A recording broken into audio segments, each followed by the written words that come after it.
પછી અહીંયા આવ્યો હતો ને અહીંથી પછી ગયા ને અહીંયા આવ્યા ને બીજું રમકડું હતું બે રમકડું હતો ને અહીંયા આવી ગયા.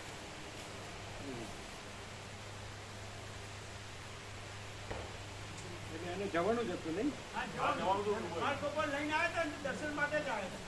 બરાબર.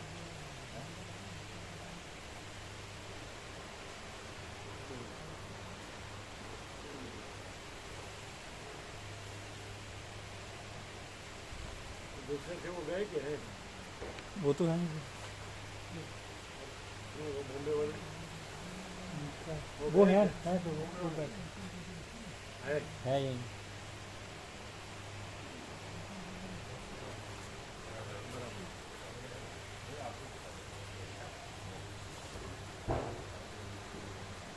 તમે એની સાથે શું તત્વબોધ કર્યો બોમ્બે વાળા રે એમ કહેતા હતા કે આ જે છે ને તત્વ એ પોતાની તરફ આમ ખેંચી જ લે, આપણને પેલા અવરોધ હોય એવું બધું ના આવે વચ્ચે. અને પછી કે દેહની વાત કરતા હતા, પંચભૂતનું દેહ એટલે આખું વિરાટ છે, પંચભૂત જ છે ને, એપિયરન્સ છે, કંઈ નથી એમ. તો શાસ્ત્રો બધા સ્થૂળ સૂક્ષ્મ કારણ સુધી છે. આ તત્વ એબ્સોલ્યુટ છે, એમાં કંઈ આવું નથી. આ તત્વ એબ્સોલ્યુટ છે અને આ પ્રકાશ છે, પ્રભુ છે. એબ્સોલ્યુટ તમારો શબ્દ છે. હા, અમે એમ કીધું. એમણે તો એવું કીધું, અમને આવું ફીલ થાય છે. એમણે શું કીધું? એમણે એવું કીધું કે અમે કંઈ પણ કરીએ તો આ બધું આડું આવતું હોય અને દ્રશ્ય દેખાતું હોય તે છતાં એ તત્વ એમ આપણું ફોકસ ત્યાં તત્વ તરફ જ કરે, એવું એ તત્વ પોતે એવું છે, એમ ભાવ હતો.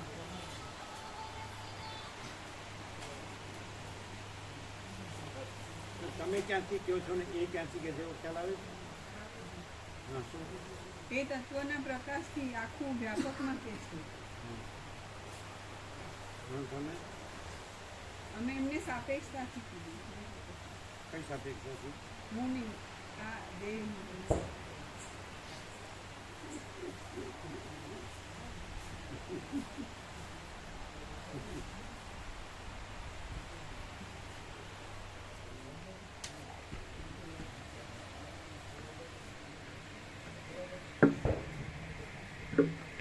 ओम ओम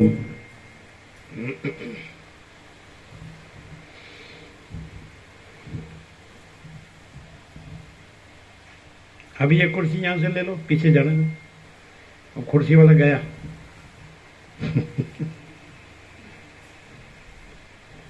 ओम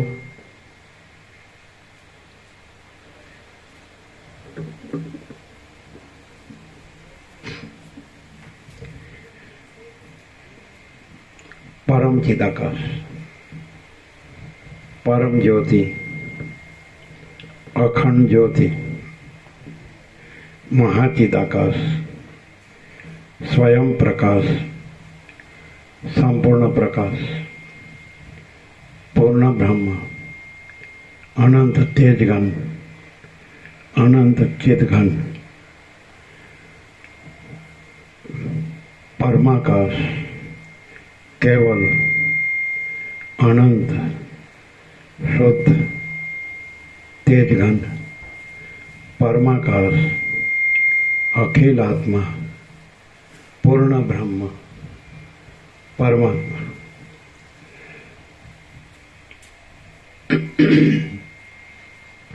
परम चिदाकाश, परम ज्योति, अखंड ज्योति, अनंत पूर्ण, परम चिदाकाश, परम शांति, स्वयं सिद्ध, स्वयं प्रकाश, स्वयं पूर्ण, स्वस्वरूप, यही सब कुछ है, इसके सिवा कुछ नहीं है।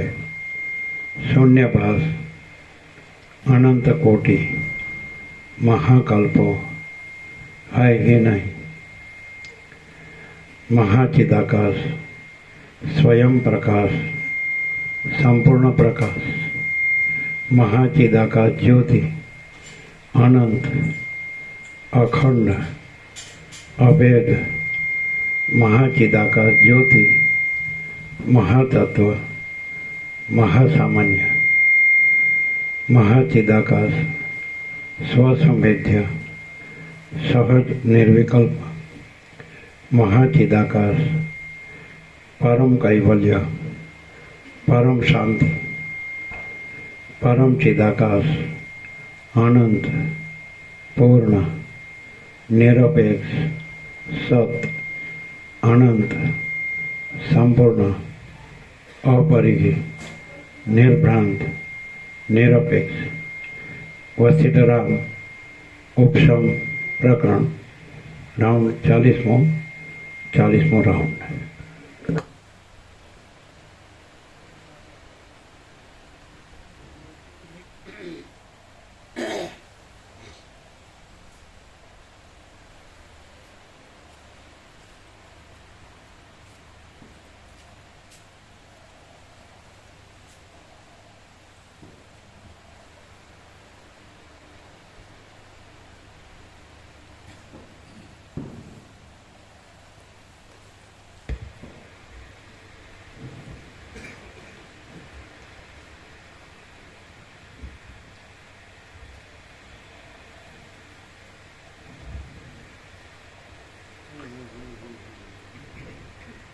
તમે આમ બેઠા છો.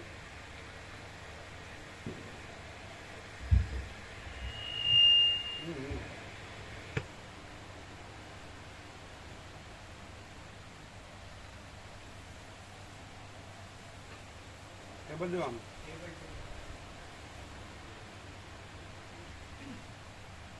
હવે એને આમ તો રાખવું.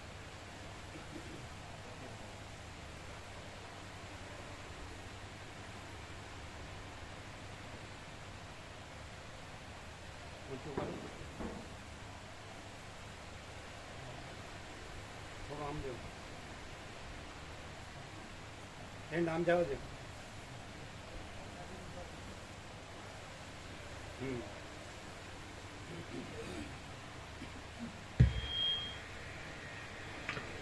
आद्य परब्रह्म सद्गुरु देव की जय। ओम श्री परमात्मने नमः। सद्ग्रंथों में शिरोमणि श्री योग वासिष्ठ महारामायण उपशम प्रकरण सर्ग 84मो पेज नंबर 772 पेज नंबर 772 सर्ग 84मो विथव्य मुनिनी समाधि।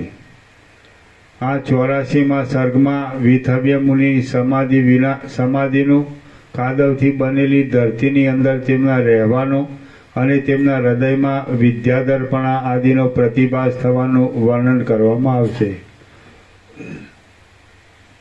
વશિષ્ઠ બોલ્યા, હે રામ, એ પ્રમાણે નિર્ણય કરીને વાસનાઓથી રહિત થયેલા એ વિથવ્ય મુનિ વિંધ્યાચળની ગુફાની અંદર સમાધિમાં સ્થિર થયા।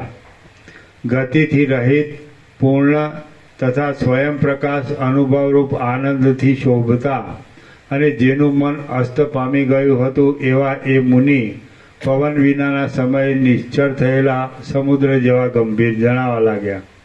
જેમ લાકડા બળી ગયા પછી જ્વાળાઓના સમૂહની ગતિ અગ્નિની અંદર જ શાંત થઈ જાય છે, તેમ વાસનાઓ બળી જવાને લીધે अनुक्रमे तेमनी मन आदि इंद्रियों तेमनी अंदर शांत थई गई।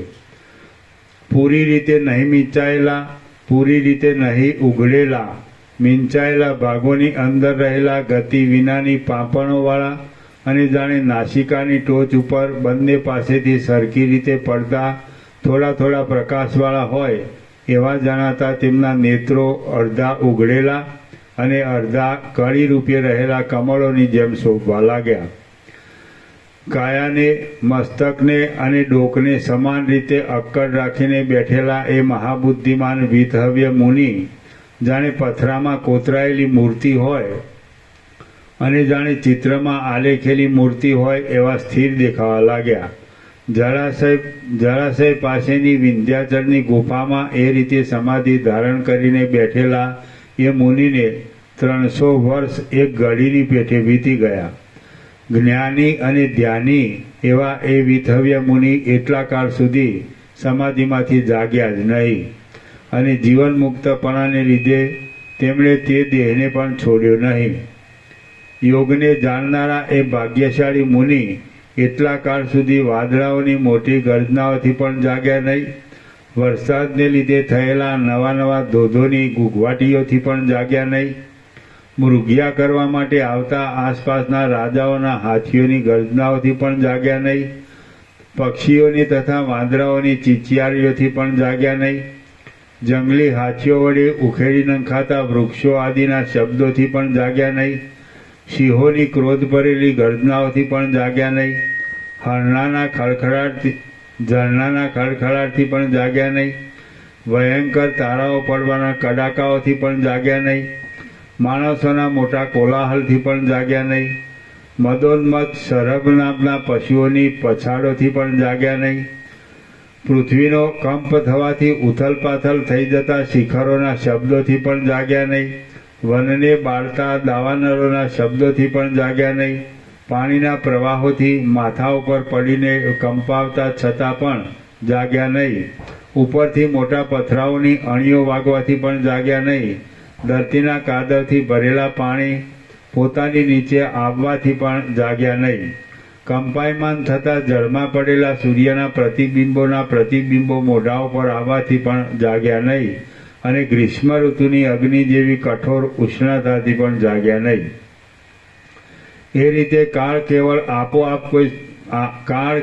આપોઆપ કોઈ જાતના ફળ વિનાનો વહી જતા અને જળના તરંગોની પેઠે કેટલાયક વર્ષાકાળો વીતી જતા એ પવનની ગુફાની અંદર વરસાદના પાણીના પૂરે ઠેલીને નાખેલા કાદવની વધતી જતી જમાવટથી ધરતી ઊંચી થઈ જવાને લીધે એ મુનિ થોડા જ વર્ષોમાં તે ધરતીના ગર્ભની અંદર આવી ગયા.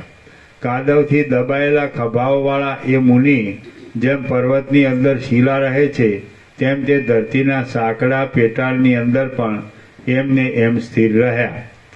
ધરતીના ગર્ભમાં દબાઈ ગયેલા એ જીવનમુક્ત વિથવ્ય મુનિ 300 વર્ષ વીતી ગયા પછી પોતાની મેળે સમાધિમાંથી જાગૃત થયા. એટલા કાળ સુધી ધરતીથી દબાયેલા તેમના દેહને તેમના જીવાત્માએ પાળી રાખ્યો. પ્રાણ તો પોતાની ગતિ બંધ પડવાથી અત્યંત સૂક્ષ્મ થઈ ગયેલો હોવાને લીધે એ દેહને પાળી શકે એમ ન હતો. પછી એ મુનિના જીવાત્માએ અવશેષ રહેલું પ્રારબ્ધ ભોગવવા માટે હૃદયની અંદર અનુક્રમે વધારે પ્રકટ થઈ, સ્થૂળપણાને પામી, મનરૂપ થઈ હૃદયમાં જ કલ્પના માત્રથી નીચે પ્રમાણે ભોગો ભોગવ્યા. કૈલાસ પર્વતના સુંદર વનમાં કદમના ઝાડની નીચે 100 વર્ષ સુધી જીવનમુક્તપણાથી મુનિપણાની નિર્મળ પદવી ભોગવી. થોડું આમ લેજો, ટેબલ આમ લેજો.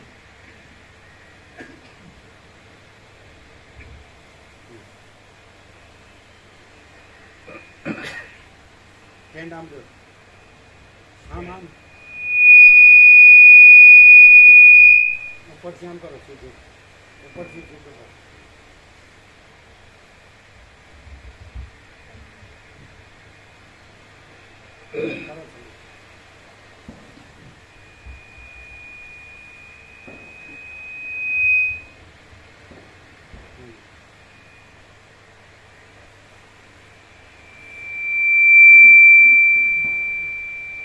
કૈલાસ પર્વતના સુંદર વનમાં કદમના ઝાડની નીચે 100 વર્ષ સુધી જીવનમુક્તપણાથી મુનિપણાની નિર્મળ પદવી ભોગવી. તે પછી 100 વર્ષ સુધી જીવનમુક્તપણાથી નિશ્ચિંતપણે વિદ્યાધરની પદવી ભોગવી, અને તે પછી 5 યુગ સુધી જેને દેવતાઓ તથા ચારણો પ્રણામ કરે છે એવી ઇન્દ્રની પદવી ભોગવી. રામ બોલ્યા, હે મહારાજ, કૈલાસ પર્વત ઉત્તર દેશમાં જ આવેલો છે અને ઇન્દ્રની પદવી તથા વિદ્યાધરની પદવી સ્વર્ગમાં જ મળે છે. એમ દેશ પણ નિયમિત છે અને વર્ષ આટલા મહિનાથી થાય તથા યુગ આટલા વર્ષોથી જ થાય એમ કાળ પણ નિયમિત છે. તે છતાં વિથવ્ય મુનિને પોતાના હૃદયમાં જ અને અલ્પકાળમાં તે દેશનો અને તે કાળનો અનુભવ થયો તો એ દેશનો તથા કાળનો નિયમ કેમ બદલાઈ ગયો? વશિષ્ઠ બોલ્યા, હે રામ, સર્વરૂપ અને સઘળી શક્તિઓવાળું ચૈતન્ય જ્યાં જે પ્રકારે ઉદય પામે, સંકલ્પ કરે, ત્યાં તે પ્રકારે તુરત થઈ જાય છે. કારણ કે અનુભવ કરનારા ચૈતન્યનો એવો સ્વભાવ છે. જ્યાં જ્યારે દ્રઢ સંસ્કારને લીધે જેવો સંકલ્પ થાય ત્યાં ત્યારે તેવો જ નિયમ ગોઠવાઈ જાય છે. કારણ કે દેશના તથા કાળ આદિના નિયમોના ક્રમો સંકલ્પમય જ છે. અત્યંત સૂક્ષ્મ નાડીના છિદ્રમાં અલ્પકાળમાં સંકલ્પને લીધે વિસ્તીર્ણ દેશકાળવાળા સ્વપ્નનો અનુભવ થાય છે એ સર્વના જાણવામાં પણ છે. આ કારણને લીધે વિધવ્યે પોતાના હૃદયની અંદરના અનુભવરૂપ આકાશમાં અનેક પ્રકારના જગતો જોયા. આત્માના યથાર્થ બોધવાળા જીવનમુક્ત પુરુષોને આવા પ્રકારની જે વાસના હોય છે તે વાસના જ નથી. કારણ કે જ્ઞાનરૂપી અગ્નિથી તે ભૂંજાઈ ગયેલી હોય છે. તમે આ ફેરવી નાખ્યું. આપણું આમ નજીક રસે એટલે પછી ગયા. આમ લે. જો અમારી એક્ઝેક્ટ નથી આવતું. આમ લે. લો ટેબલ આમ. તમે પહેલેથી આમ જ ગયા છો આખા. ઉભા રહ્યો, હજી નથી બરોબર. તમે આખા આમ ગયા છો. અમારા એકદમ સેન્ટરમાં નથી આવ્યા. ટેબલ આમ લે. ત્રાસું છે અમારા માટે, ત્રાસું.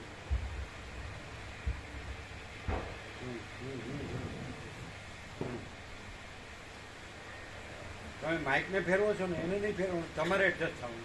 અમે સેન્ટર કર્યું હોય ને એને તમારે નહીં ફેરવાનું, તમારે ફરવાનું.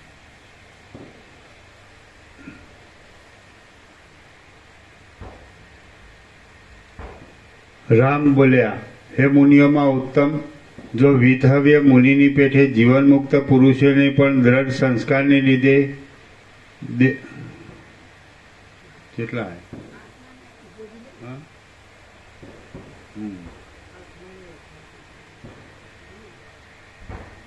આત્માના યથાર્થ બોધવાળા જીવનમુક્ત પુરુષોને આવા પ્રકારની જે વાસના હોય છે તે વાસના જ નથી. કારણ કે જ્ઞાનરૂપી અગ્નિથી તે ભૂંજાઈ ગયેલી હોય છે. ભૂંજાયેલા બીજમાં બીજપણું હોય છે કે વિધવ્ય મુનિએ ઇન્દ્રની પદવી ભોગવ્યા પછી એક કલ્પ સુધી સદાશિવના પાર્ષદની પદવી ભોગવી કે જેમાં તેમને સઘળી વિદ્યાઓમાં નિપુણપણું તથા ત્રણેય કાળનું નિસંશય જ્ઞાન પ્રાપ્ત થયું હતું. જેને જેવી રીતનો દ્રઢ સંસ્કાર હોય તે તેવી રીતનું સઘળું દેખે છે. વિધવ્ય જીવન મુક્ત હતા તો પણ ભોગ આપનારા પ્રારબ્ધ કર્મે જાગૃત કરેલા દ્રઢ સંસ્કારથી જ તેમને દેહના તથા ભોગ આદિના વિચિત્રપણાનો આભાસ થયો હતો. રામ બોલ્યા, હે મુનિઓમાં ઉત્તમ, જો વિધવ્ય મુનિની પેઠે જીવનમુક્ત પુરુષોને પણ દ્રઢ સંસ્કારને લીધે દેહાદિના વિચિત્ર આભાસો થતા હોય તો તેઓને બંધ તથા મોક્ષના દેખાવો પણ થવા જોઈએ. વશિષ્ઠ બોલ્યા, હે રામ, આ જે કાંઈ જગત જોવામાં આવે છે તેને જીવનમુક્ત પુરુષો શાંત અને આકાશની પેઠે નિર્મળ બ્રહ્મ જ જાણે છે. માટે તેઓને બંધ મોક્ષના દેખાવો ક્યાંથી જ પ્રાપ્ત થાય? જેમ બળી ગયેલું કપડું પ્રથમ જેવા જ આકારવાળું જોવામાં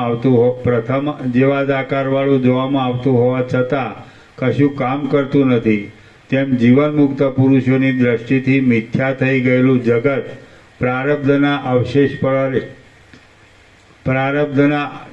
અવશેષપણાને લીધે દેખાતું હોવા છતાં પણ તેઓને બંધન આપનાર થતું નથી.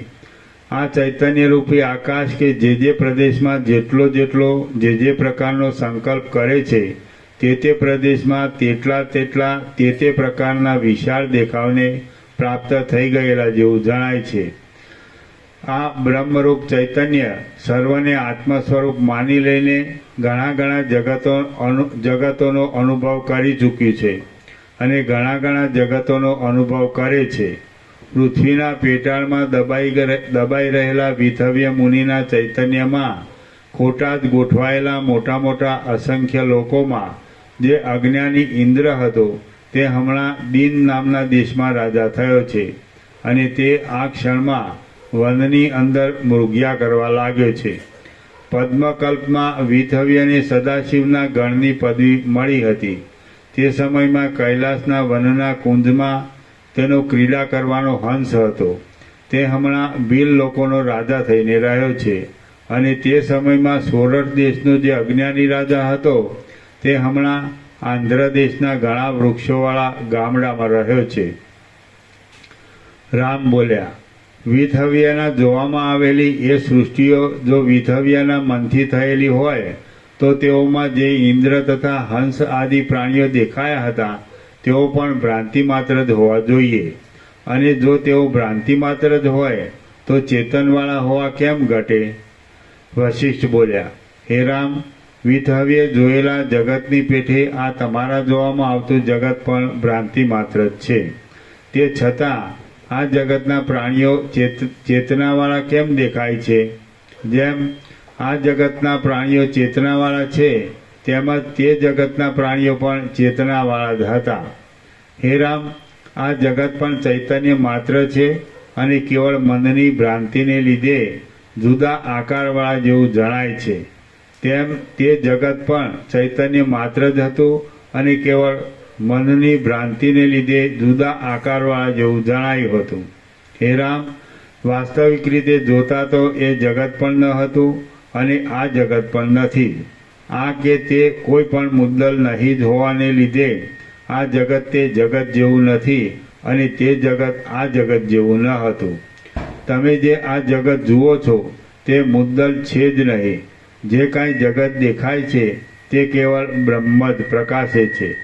ભૂતકાળનું, વર્તમાનકાળનું અને ભવિષ્યકાળનું આ જગત બ્રહ્મરૂપ છે અને વિથવ્યને દેખાયેલું જગત પણ બ્રહ્મરૂપ જ હતું. આ જે કાંઈ દ્રશ્યરૂપ જગત છે તે સગળું બ્રહ્મરૂપ અધિષ્ઠાનમાં મનથી કલ્પાયેલું છે. આવા પ્રત્યક્ષ દેખાતા રૂપવાળું જગત જ્યાં સુધી બ્રહ્મરૂપ અધિષ્ઠાનમાં કલ્પિત છે એમ જાણવામાં ન આવે ત્યાં સુધી વજ્રના ગર્ભ જેવું દ્રઢ થઈ પડે છે અને જાણવામાં આવે કે તુરત જ બ્રહ્મરૂપ થઈ જાય છે. જેમ સમુદ્રમાં જળજ તરંગ આદિ અનેક રૂપોને દેખાડે છે તેમ બ્રહ્મમાં અજ્ઞાનથી થયેલું મન જ આ રીતે ઉત્પત્તિ તથા વૃદ્ધિ આદિ વિકારોવાળા અનેક પદાર્થોને દેખાડે છે. પરબ્રહ્મ કાંઈ પણ વિકાર નહીં પામતા માયાથી ચિત્તરૂપ થાય છે. ચિત્ત જ વારંવાર મનન કરવાથી મન એ નામને પ્રાપ્ત થાય છે અને તે મને જ આ જગતને ફેલાવ્યું છે. હે રામ, આ દ્રશ્ય જગત એ રીતે થયું છે અને વાસ્તવિક જોતા તો કાંઈ પણ થયું જ નથી.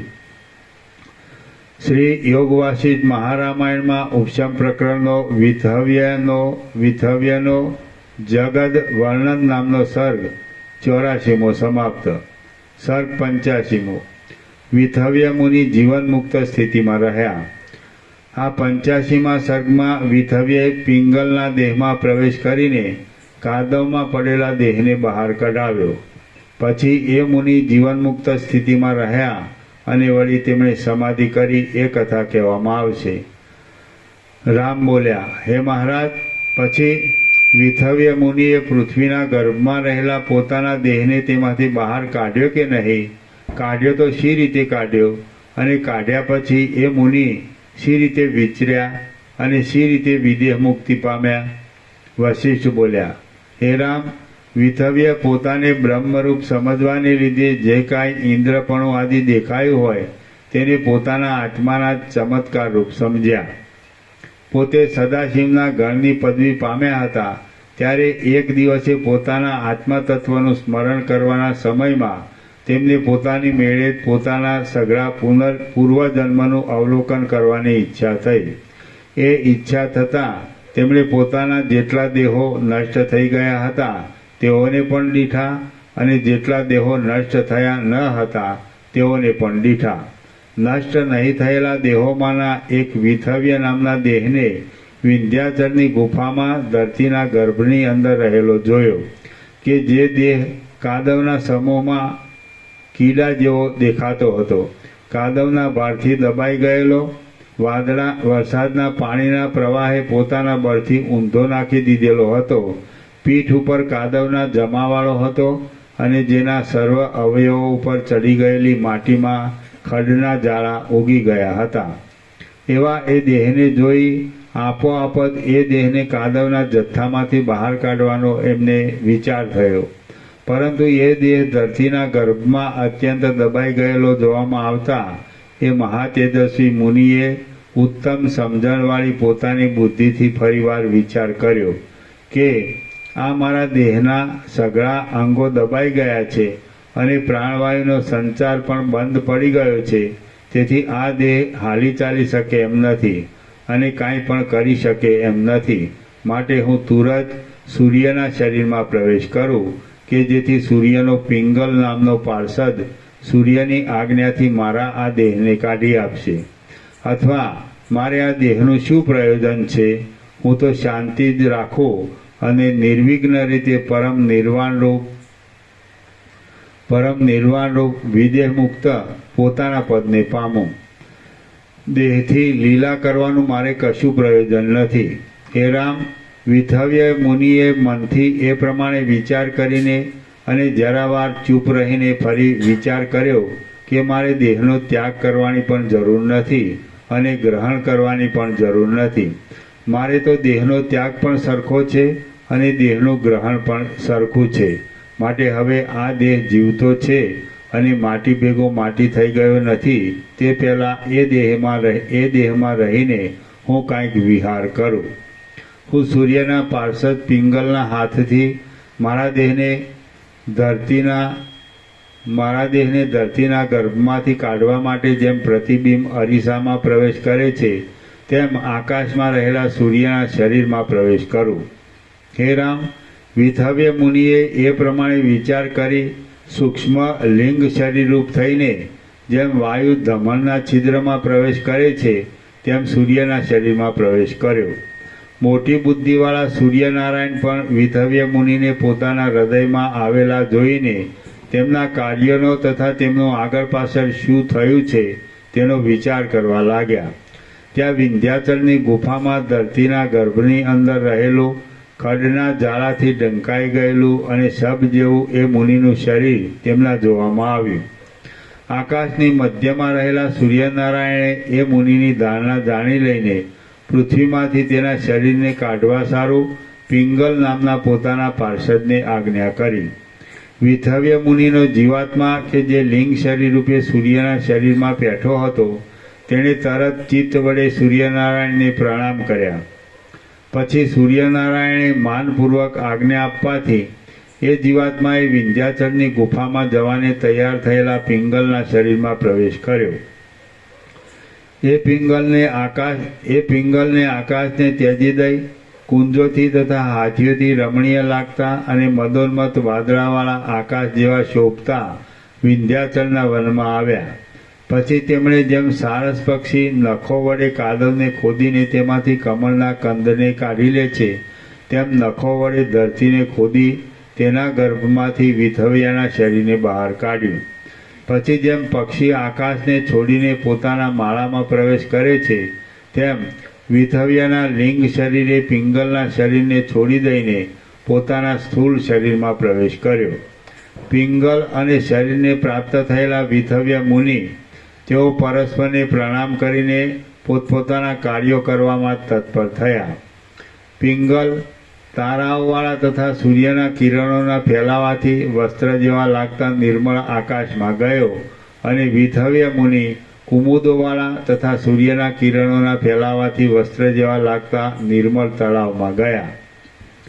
જેમ હાથીનું બચ્ચું ખાડના કાદવમાં લીલા કરી તળાવમાં નાય છે તેમ વિથવ્ય મુનિ સ્નાન પહેલાંની ક્રિયાઓ કરીને તુરત એ ખીલેલા કમળોવાળા તળાવમાં નાહ્યા. તળાવમાં સ્નાન કરી જપ કરી અને સૂર્યનું પૂજન કરીને મનન આદિ વ્યવહારોવાળા શરીરથી એ વિથવ્ય મુનિ આગળની પેઠે શોભવા લાગ્યા.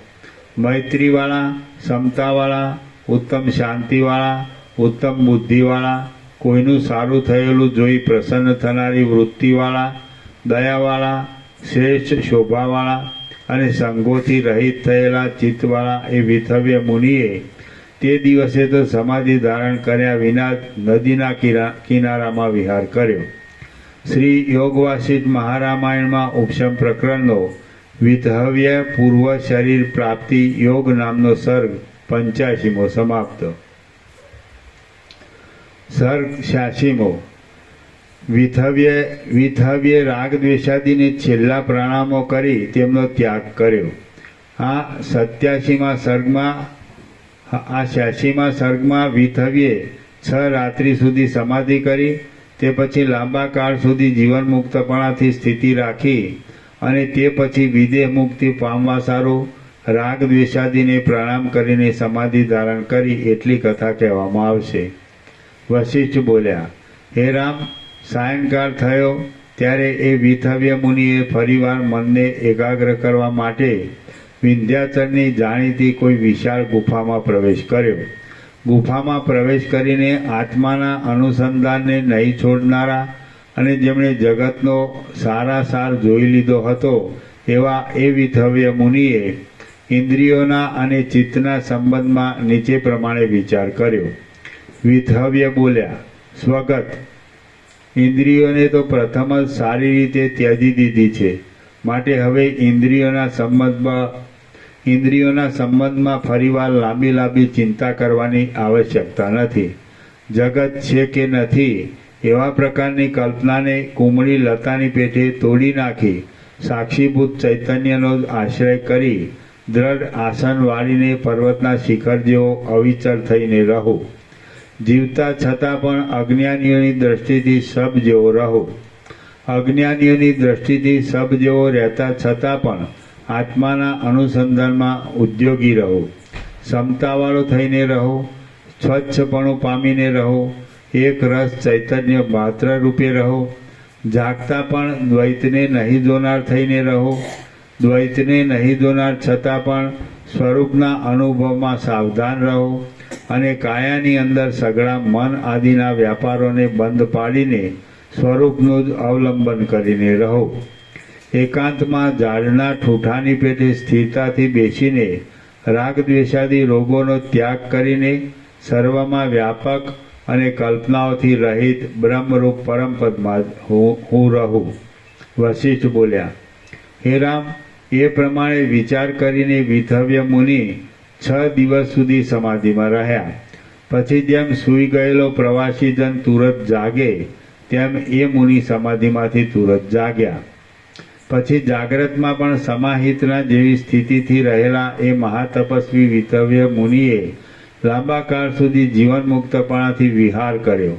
એમણે કોઈ વસ્તુમાં કદી પણ ગુણ દ્રષ્ટિ કરી નહીં, દોષ દ્રષ્ટિ પણ કરી નહીં, કોઈથી ઉદ્વેગ પણ ધર્યો નહીં અને કોઈથી હર્ષ પણ ધર્યો નહીં. હે રામ, એ વિથવ્ય મુનિ બેસતા, ઊભા રહેતા અને ચાલતા પણ પોતાના ચિત્તને વિનોદ આપવા માટે હૃદયમાં પોતાના મનથી નીચે પ્રમાણે વાતો કર્યા કરતા હતા. વિથવ્ય બોલ્યા, સ્વગત, હે ઇન્દ્રિયોના અધ્યક્ષ મન, તે વૈરાગ્ય રાખવાથી સર્વ જગતને આનંદ આપનારું કેવું સુખ ભોગવ્યું છે તે જો. હે ગતિ કરનારાઓમાં ઉત્તમ મન, આવું સુખ તને વૈરાગ્યથી જ મળ્યું છે, માટે તારે એ વૈરાગ્યની દશાને ધારણ કરી રાખવી અને ચપળતાને છોડી દેવી. હે ઇન્દ્રિયોરૂપ ચોરો, હે અભાગી નામવાળી દુષ્ટ આશાઓ, આ આત્મા તમારો નથી અને તમે આત્માના નથી. તમે નષ્ટ થઈ જાઓ. તમારી આશાઓને મેં નિષ્ફળ કરી નાખી છે. ક્ષણભંગુર વિષયોમાં લાગનારા તમે મને દબાવવા સમર્થ નથી. અમે આત્મા છીએ એવી જે તમને વાસના હતી તે વાસના રજ્જુમાં દેખાયેલા સર્પની પેઠે તત્વને ભૂલી જવાથી થઈ હતી. અનાત્મામાં આત્માની ભાવના અને આત્મામાં અનાત્માની ભાવના અવિચારથી થઈ હતી, માટે વિચારથી ક્ષય પામી ગઈ. હે ઇન્દ્રિયો તથા મન, વિવેકથી જોતા આ વ્યવહારરૂપી ખટપટ ઊભી કરવાનો કોઈને માથે દોષ મૂકી શકાય એમ નથી, કેમ કે તમે કેવળ પરતંત્ર કેમ કે તમે કેવળ પરતંત્ર છો, માટે તમે તમારી ઈચ્છાથી કશું કરતા નથી. અહંકાર કેવળ અભિમાન જ ધારણ કરે છે, પણ બીજું કશું કરતો નથી. બ્રહ્મ અદ્વિતીય છે, માટે તેમાં કોઈ ક્રિયાનો સંભવ જ નથી. કરતાપણું પ્રાણની ગતિમાં થાય છે, પણ તે પ્રાણ જડ છે. જીવ કેવળ ભોગવે છે, પણ બીજું કાંઈ કરતો નથી. અને મન કેવળ મમતા રાખે છે, પણ બીજું કાંઈ કરતું નથી. માટે આ વ્યવહારની ખટપટ ઊભી કરવાનો કોનો, કેવો અને શો દોષ કહેવાય? લાકડા વનમાંથી થાય છે, માટે તેઓને પણ ઘર બનાવવાની જરૂર નથી. રજ્જુ વાંસની છાલમાંથી થાય છે, માટે તેઓને પણ ઘર બનાવવાની જરૂર નથી. વાંસલા આદિ હથિયારો લોઢાના છે, માટે તેને પણ ઘર બનાવવાની જરૂર નથી. અને સુતાર પોતાનું પેટ ભરવાને વાસ્તે જ કાળજી રાખે છે, માટે તેને પણ ઘર બનાવવાની જરૂર નથી. તેમ છતાં પણ એ જુદા જુદા પદાર્થોરૂપી સામગ્રીથી જે ઉત્તમ અને દ્રઢ ઘરરૂપ આકાર બને છે, તે કાકતાલીયની પેઠે બની જાય છે. માટે તે ઘર પડી જાય તો એમાંના કોઈને પણ કશી હાનિ થાય એમ નથી. તેમ તમે કેવળ પોતપોતાના વિષયોનું ગ્રહણ કરનારા છો, પણ વિષયોવાળા વ્યવહારને ઉત્પન્ન કરવાની જરૂરવાળા નથી. તે છતાં પણ તમે જે સામગ્રીરૂપ છો, તેનાથી એ જે આ ચપળ વ્યવહાર ઊભો થયો છે, તે કાકતાલીયની પેઠે જ થયો છે. માટે આ વ્યવહાર નષ્ટ થઈ જાય તો પણ તેથી તમારામાંના કોઈને કાંઈ હાનિ થઈ જાય એમ નથી. અવિદ્યા તો સાવ ભૂલાઈ ગઈ. આત્મવિદ્યા સ્પષ્ટ રીતે પ્રાપ્ત થઈ. સાચું હતું તે સાચું થયું, ખોટું હતું તે ખોટું થયું, વિનાશી હતું તે વિનાશ પામ્યું, અને સ્થિર હતું તે સ્થિર થયું. વશિષ્ઠ બોલ્યા, હે રામ, એ મહાતપસ્વી વિધવ્ય નામના મોટા મુનિ આવી રીતના વિચારથી જીવન મુક્તપણે ઘણા ઘણા વર્ષો સુધી રહ્યા, જેમાં ચિત્ત નષ્ટ થઈને પાછું કદી પણ ઉત્પન્ન થતું નથી અને મૂઢતા અત્યંત દૂર થઈ જાય છે. તે પૂર્ણાનંદ પદમાં એ મુનિ સર્વદા રહેતા હતા. સત્ય અને અખંડ આત્મામાં કોઈ સમયે ભ્રાંતિથી વિચિત્ર પદાર્થો દેખાવાથી થતા વ્યર્થ દુઃખનું નિવારણ કરવા માટે વારંવાર ધ્યાનરૂપી આશ્વાસનોનો આશ્રય કરી એ મુનિ સર્વદા સુખમાં જ રહેતા હતા. ત્યાગ કરવા યોગ્ય અને ગ્રહણ કરવા યોગ્ય વિષયોની પ્રાપ્તિ થતાં પણ આ ત્યાગ કરવા યોગ્ય છે અને આ ગ્રહણ કરવા યોગ્ય છે એવી દ્રષ્ટિઓનો ક્ષય થયેલો હોવાથી વિધવ્યનું મન ઈચ્છાથી પણ રહિત થઈ ગયું અને અનિચ્છાથી પણ રહિત થઈ ગયું. વિદેહ કૈવલ્યની પ્રાપ્તિ કે જે જન્મોના તથા કર્મોના પરમ અંતરૂપ છે, તેનો સમય થતાં અવશેષ રહેલા પ્રારબ્ધનો ક્ષય થતાં પ્રતિભાસ માત્ર રૂપે રહેલા સંસારનો પણ ત્યાગ કરીને બ્રહ્મ રસરૂપી રસ પીવાની નવી ઉત્કંઠાથી તે મુનિએ સહ્યાદ્રીની એક સુવર્ણમય ગુફામાં પ્રવેશ કર્યો. પાછો જગતરૂપી જાળનો સમાગમ જ ન થાય એવી રીતે જગતરૂપી જાળનું અવલોકન કરીને એ ગુફામાં પદ્માસન વાળી સ્થિરપણાથી બેસીને એ મુનિ પોતાથી પોતામાં જ નીચે પ્રમાણે બોલ્યા. વિધવ્ય બોલ્યા, સ્વગત, હે રાગ તું ટળી જા, હે દ્વેષ તું પણ ટળી જા. મેં સંસારમાં તમારી સાથે ઘણા કાળ સુધી રમી લીધું. હે ભોગો, હું તમને પ્રણામ કરું છું. જેમ રમાડનારાઓ બાળકને રમાડે, તેમ તમોએ મને સંસારમાં કરોડો જન્મો સુધી રમાડ્યો છે.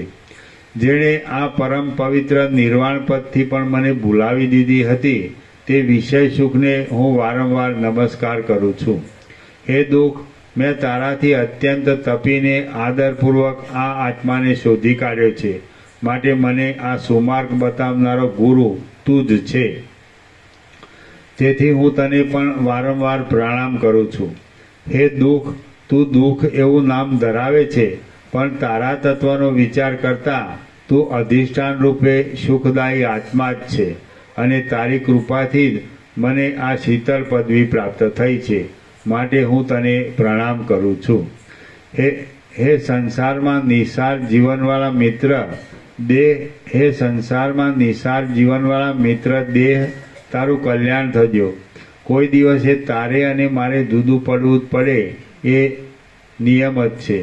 કોઈ દિવસે તારે અને મારે જુદું પડવું જ પડે એ નિયમ જ છે. માટે મારા જુદા પડવાથી તારે કશો ખેદ ધરવો નહીં. અમે હવે અમારા સ્થાનમાં જઈએ છીએ. આ લિંગ શરીરની સાથે હું સેંકડો જન્મો સુધી રહ્યો છું, પણ આજ મારા સ્વાર્થને માટે જુદો પડું છું. અહો, પ્રાણીઓના સ્વાર્થોની ગતિ વિચિત્ર જ છે. હે મિત્ર લિંગ દે, તું કે જે મારા લાંબા કાળનો બાંધવ છે તેને હું છોડી દઉં છું. એ મારો અપરાધ નથી, કેમ કે તે જ આત્મજ્ઞાન મેળવીને તારે હાથે જ તારી હાનિ કરી છે. તે આત્મજ્ઞાન મેળવીને તારો પોતાનો જ નાશ કર્યો છે. તને કોઈ બીજાએ તોડી નાખ્યો નથી, પણ તે જ હાથે કરીને પોતાને તૂટવું પડે એવું કામ કર્યું છે. હે માતા તૃષ્ણા,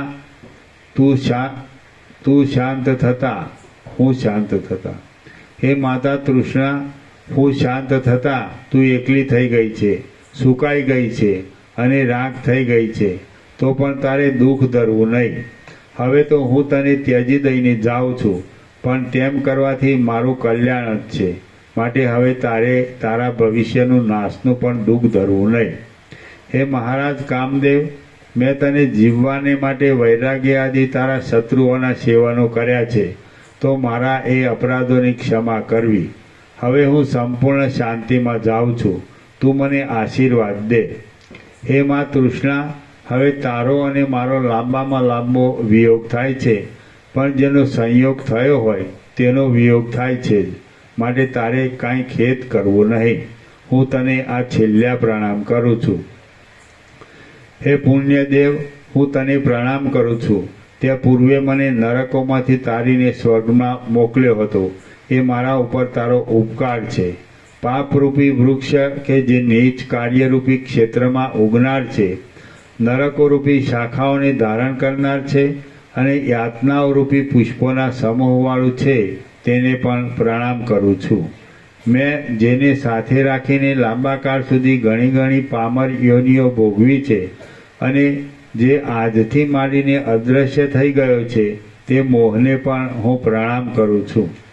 પોલા વાસોના શબ્દોરૂપી મધુર વચનો બોલનારી અને પાંદડારૂપી વસ્ત્રોવાળી આ ગુફારૂપી જોગણ કે જે સમાધિના સમયોમાં મને સહાયતા આપતી હતી, તેને હું પ્રણામ કરું છું.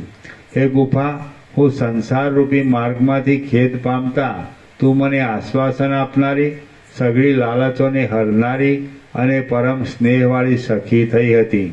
સઘળા સંકટોથી મૂંઝાઈને મેં સમાધિના વિઘ્નોની બીકથી નાસીને શોકનો નાશ કરવા માટે તારો જ આશ્રય લીધો હતો.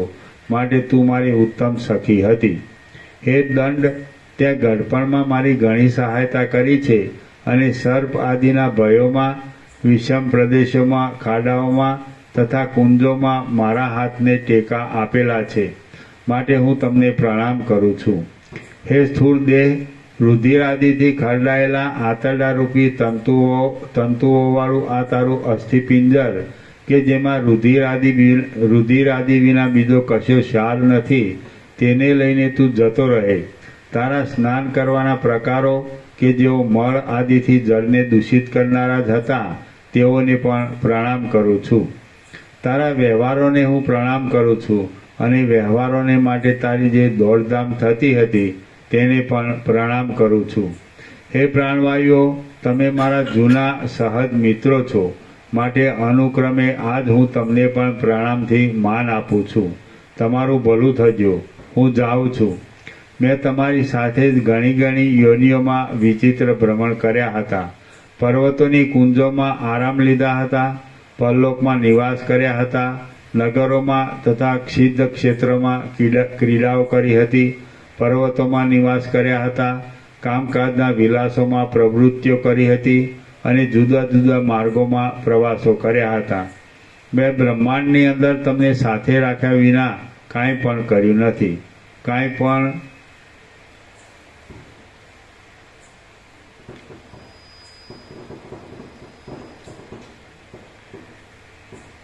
પણ લીધું નથી, ક્યાંય પણ ગતિ કરી નથી કાંઈ પણ દીધું નથી અને કોઈનો પણ આશ્રય કર્યો નથી.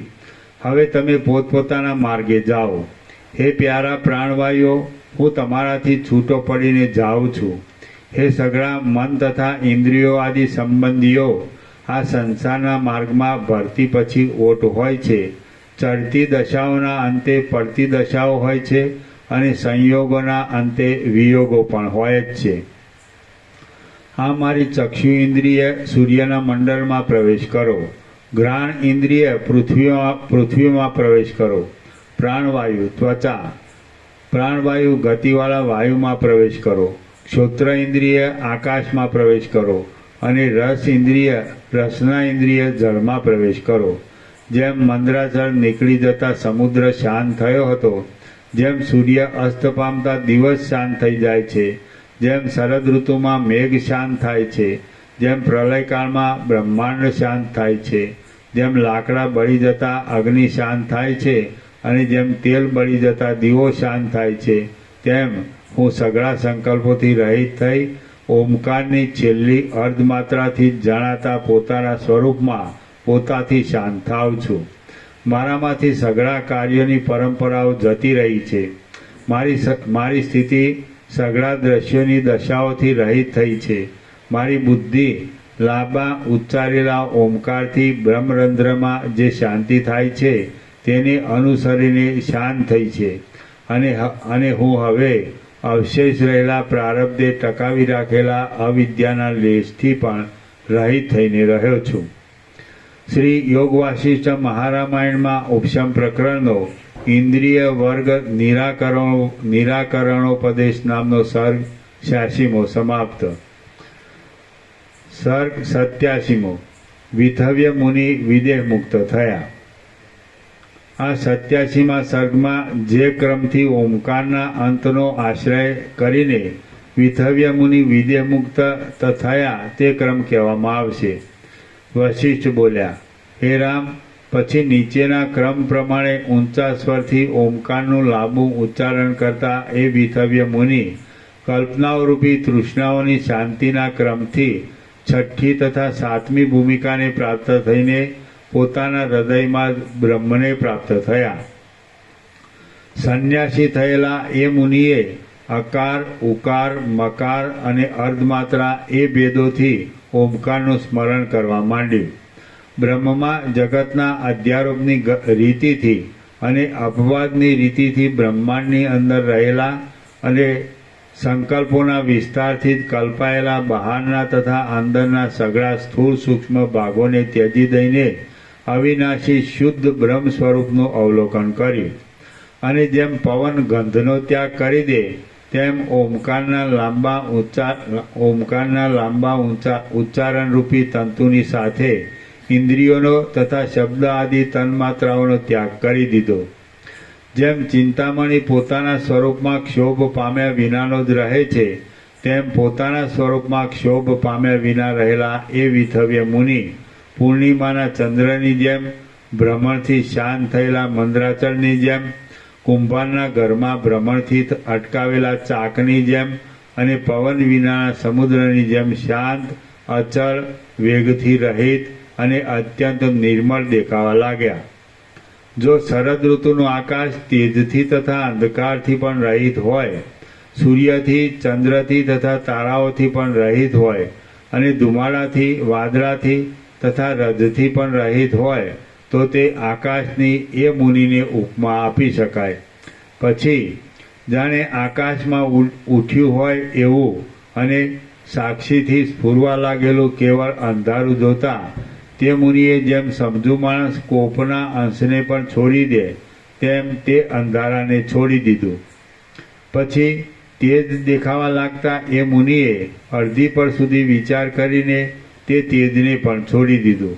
આ સમયે અંધારું પણ રહ્યું નહીં અને પ્રકાશ પણ રહ્યો નહીં. અંધારું તથા પ્રકાશ એ બંનેથી રહિત અવસ્થાને પ્રાપ્ત થઈને તે મુનિએ જરાક સ્ફુરેલા તેવી અવસ્થાની કલ્પનાના કારણરૂપ મનરૂપી ખડને પણ અડધી પળમાં કાપી નાખ્યું. હે રામ, પછી પવન વિનાના દીવાની જેમ સ્પષ્ટ પ્રકાશવા લાગેલા પોતાના સ્વરૂપનું અવલંબન કરીને તે મુનિએ તુરતના જન્મેલા બાળકના જ્ઞાન જેવા સામાન્ય કલ્પનાવાળા ચિત્તરૂપી મેલને પણ જેમ વાયુ ગતિને ત્યજી દે તેમ અડધી પળમાં પણ અર્ધ જેટલા કાળમાં છોડી દીધો. એ રીતે એ મુનિ સર્વને ત્યજી દઈને કેવળ સાક્ષી રૂપે જ અવશેષ રહ્યા અને તે પછી સર્વને સત્તા આપનારા એ સાક્ષીપણામાં દ્રઢ રહીને પર્વતની જેમ અવિચળ થઈને રહ્યા. પછી સુષુપ્તિ અવસ્થા જેવા એ નિર્વિકલ્પ સાક્ષીપણામાં રહેતા રહેતા તેમાં જરાવાર સ્થિર થઈને તે મુનિ વિદેહ મુક્તિને પ્રાપ્ત થયા. વિદેહ મુક્ત થયેલા એ મુનિ વિષયોના આનંદથી રહિત હોવા છતાં પણ આનંદરૂપ થયા. પોતાથી ન્યારી સત્તાથી રહિત છતાં પણ સત્તારૂપ થયા. કોઈ નામરૂપવાળા નહીં હોવા છતાં પણ કાંઈક છે એમ કહેવાને યોગ્ય થયા. જ્ઞાનીઓને પ્રકાશરૂપ થયા, અજ્ઞાનીઓને અંધારા જેવા થયા. જડ પદાર્થોના તથા ચેતનવાળા પદાર્થોના અધિષ્ઠાનરૂપ થયા. સઘળા અનાત્મ પદાર્થોના નિષેધના અવધિભૂત થયા. જેને વાણી પણ પહોંચી શકે નહીં એવા થયા. સર્વમાં સમપણાથી રહેનારા થયા. વ્યાપક થયા, પરમ પવિત્ર પદરૂપ થયા અને સઘળા પદાર્થોની અંદર રહ્યા છતાં પણ સર્વથી રહિત થયા. જેને શૂન્યવાદીઓ શૂન્ય કહે છે, બ્રહ્મવાદીઓ બ્રહ્મ કહે છે, વિજ્ઞાનવાદીઓ વિજ્ઞાન કહે છે, સાંખ્ય મતવાળાઓ પુરુષ કહે છે, યોગ મતવાળાઓ ઈશ્વર કહે છે, શૈવ મતવાળાઓ શિવ કહે છે, કાળવાદીઓ કાળ કહે છે, ક્ષણિકવાદીઓ ક્ષણિક કહે છે અને માધ્યમિક લોકો જળના તથા ચૈતન્યના મધ્યરૂપ કહે છે તે થયા. એ મુનિ આત્મજ્ઞાનીઓના આત્મા થયા. સમદ્રષ્ટિવાળો જેને પૂર્ણ કહે છે તે થયા. સઘળા શાસ્ત્રોના સિદ્ધાંતરૂપ થયા. સર્વના હૃદયોમાં વ્યાપક થયા અને જે સર્વરૂપ, સર્વમાં રહેલ અને સર્વનું તત્વ કહેવાય છે તે થયા. જે અત્યંત નિષ્ક્રિય ક્રિયાઓથી રહિત છે, સૂર્ય આદિ તેજોને પણ પ્રકાશ આપે છે અને અખંડ અનુભવરૂપ જ કહેવાય છે તે થયા. જે સ્વરૂપથી એક કહેવાય છે, માયાથી અનેક કહેવાય છે, સ્વરૂપથી નિરંજન કહેવાય છે, માયાથી દ્વૈતવાળું કહેવાય છે, સર્વરૂપ કહેવાય છે અને સર્વથી ન્યારું પણ કહેવાય છે તે થઈને રહ્યા. એ મહાસમર્થ વિથવ્ય મુનિ ક્ષણ માત્રમાં જન્મથી રહિત થયા, જરાથી રહિત થયા, આદિથી રહિત થયા, દ્વૈતના અધિષ્ઠાનરૂપ થયા, એક થયા, સર્વરૂપ થયા, અંશોથી રહિત થયા અને આકાશના સ્વરૂપ કરતાં પણ વધારે નિર્લેપ સ્થિતિવાળા થયા.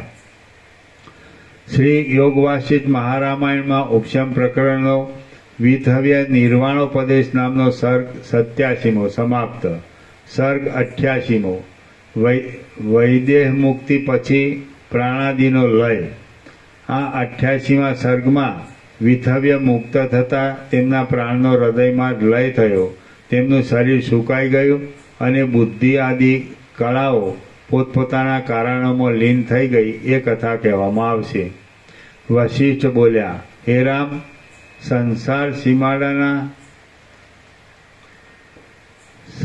સીમાડાના અંતને પ્રાપ્ત થઈને દુઃખરૂપી સમુદ્રના પારને પામેલા એ વિથવ્ય મુનિ એ રીતે મનનો નાશ થતાં સંપૂર્ણ શાંત થયા.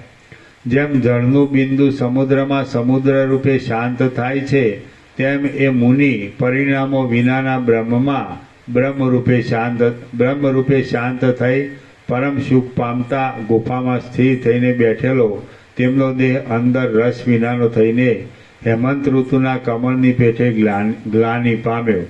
તે નાડીઓમાંથી ઉઠવાને લીધે પક્ષીઓની જેમ આચરણ કરતાં કરતાં તે દેહના પ્રાણે યંત્રથી છૂટેલાઓની જેમ દેહરૂપી જાળીની અંદર રહેલા તે નાડીઓરૂપી સ્થાનને છોડી દઈને હૃદયરૂપી માળામાં લીન થઈ ગયા. બુદ્ધિ આદિ સઘળા પદાર્થો પોતપોતાના કારણોમાં લીન થયા. અસ્થિઓનો પંજરરૂપ દેહ ધરતી ઉપર જ રહ્યો. જીવ ચૈતન્ય બ્રહ્મ ચૈતન્યની સાથે એક રસ થઈ ગયું અને ત્વચા તથા રુધિર આદિ ધાતુઓ પોતપોતાના કારણોમાં રહ્યા. વિથવ્ય મુનિ શાંત થતાં સઘળું પોતપોતાના સ્વરૂપમાં જ રહ્યું. હે રામ, ઘણા વિચારોથી શોભતી આ વિથવ્ય મુનિની સમાધિની કથા મેં તમને કહી સંભળાવી. હવે તમારી બુદ્ધિથી આ કથાનું વિવેચન કરો.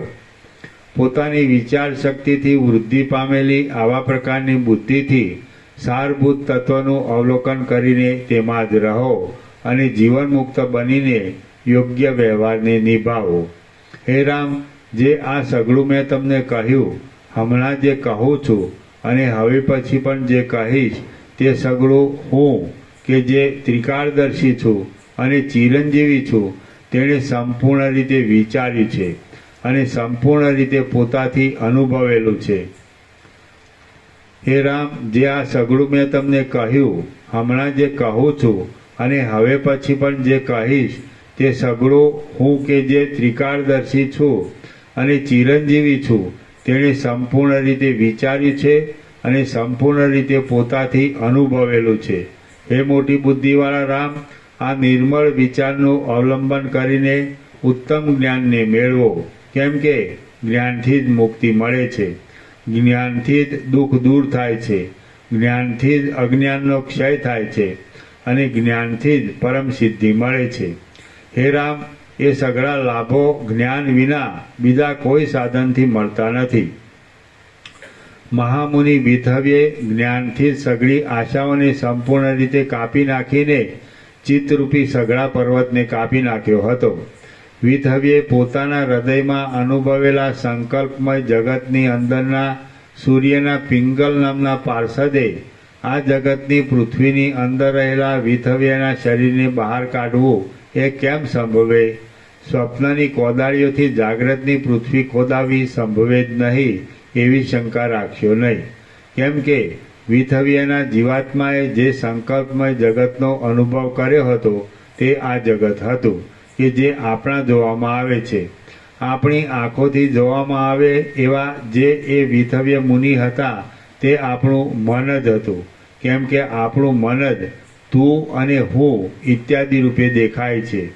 જે મન છે તે જ આ સઘળું જગત છે, માટે તેમાં ભિન્નપણું અને અભિન્નપણું શું હોય?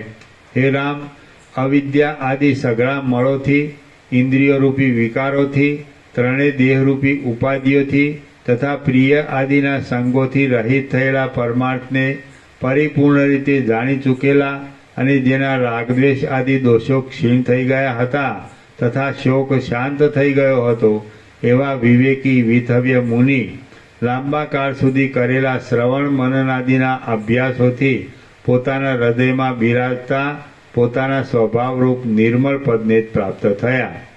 શ્રી યોગ વાસિષ્ઠ મહારામાયણમાં ઉપશમ પ્રકરણનો વિથવ્ય વિશ્રાંતિ નામનો સર્ગ 88મો સમાપ્ત. સર્ગ 89મો.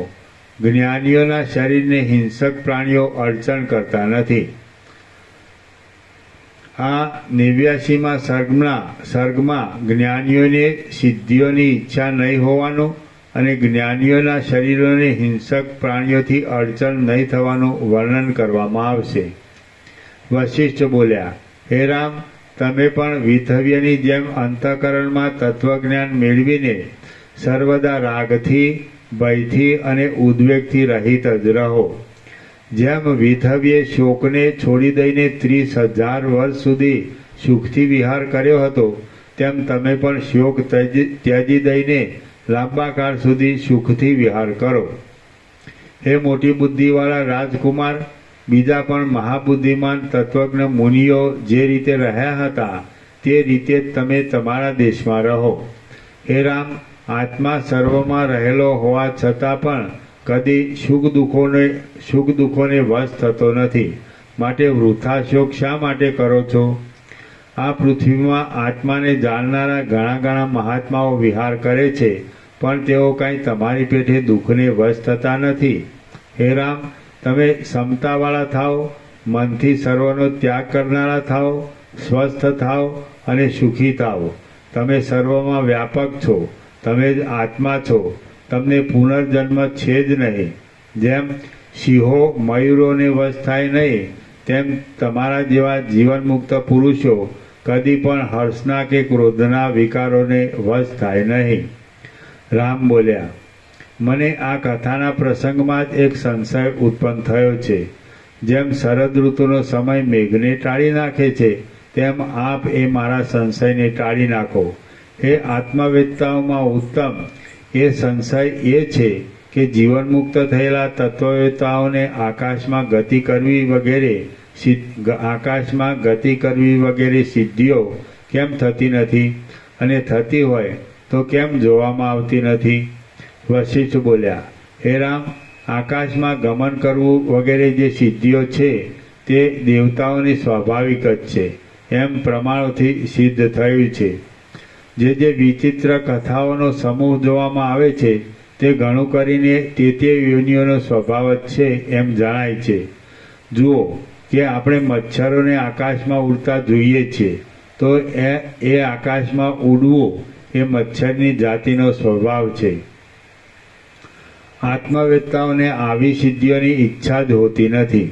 હે રામ, આત્મજ્ઞાન વિનાનો અમુક્ત માણસ પણ મણિ તથા ઔષધિ આદિ પદાર્થોની શક્તિથી, મંત્રોની શક્તિથી કે યોગાભ્યાસ આદિ ક્રિયાઓની શક્તિથી આકાશમાં ગતિ કરવી વગેરે જાતની સિદ્ધિઓ મેળવે છે.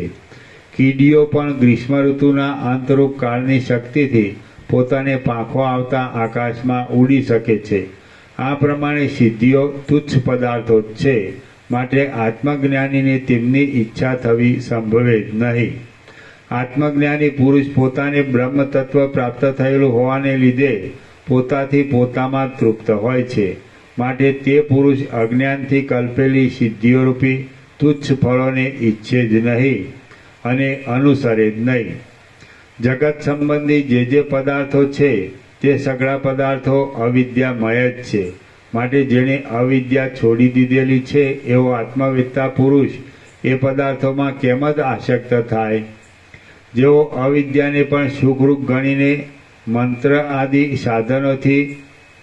આદિ સાધનોની યુક્તિઓથી તેને મેળવે છે, તેઓ અજ્ઞાનીઓ જ હોય છે. આત્મવેત્તા પુરુષો કદી પણ એવા અજ્ઞાની હોતા નથી. જ્ઞાની હોય કે અજ્ઞાની હોય, પણ જે પુરુષ ઔષધ આદિ પદાર્થોથી કે યોગાભ્યાસ આદિ ક્રિયાઓથી અનુક્રમે લાંબા કાળ સુધી યત્ન કરે, તેને આકાશમાં ગમન કરવાની શક્તિ આદિ સિદ્ધિઓ પ્રાપ્ત થાય એમાં સંશય નથી.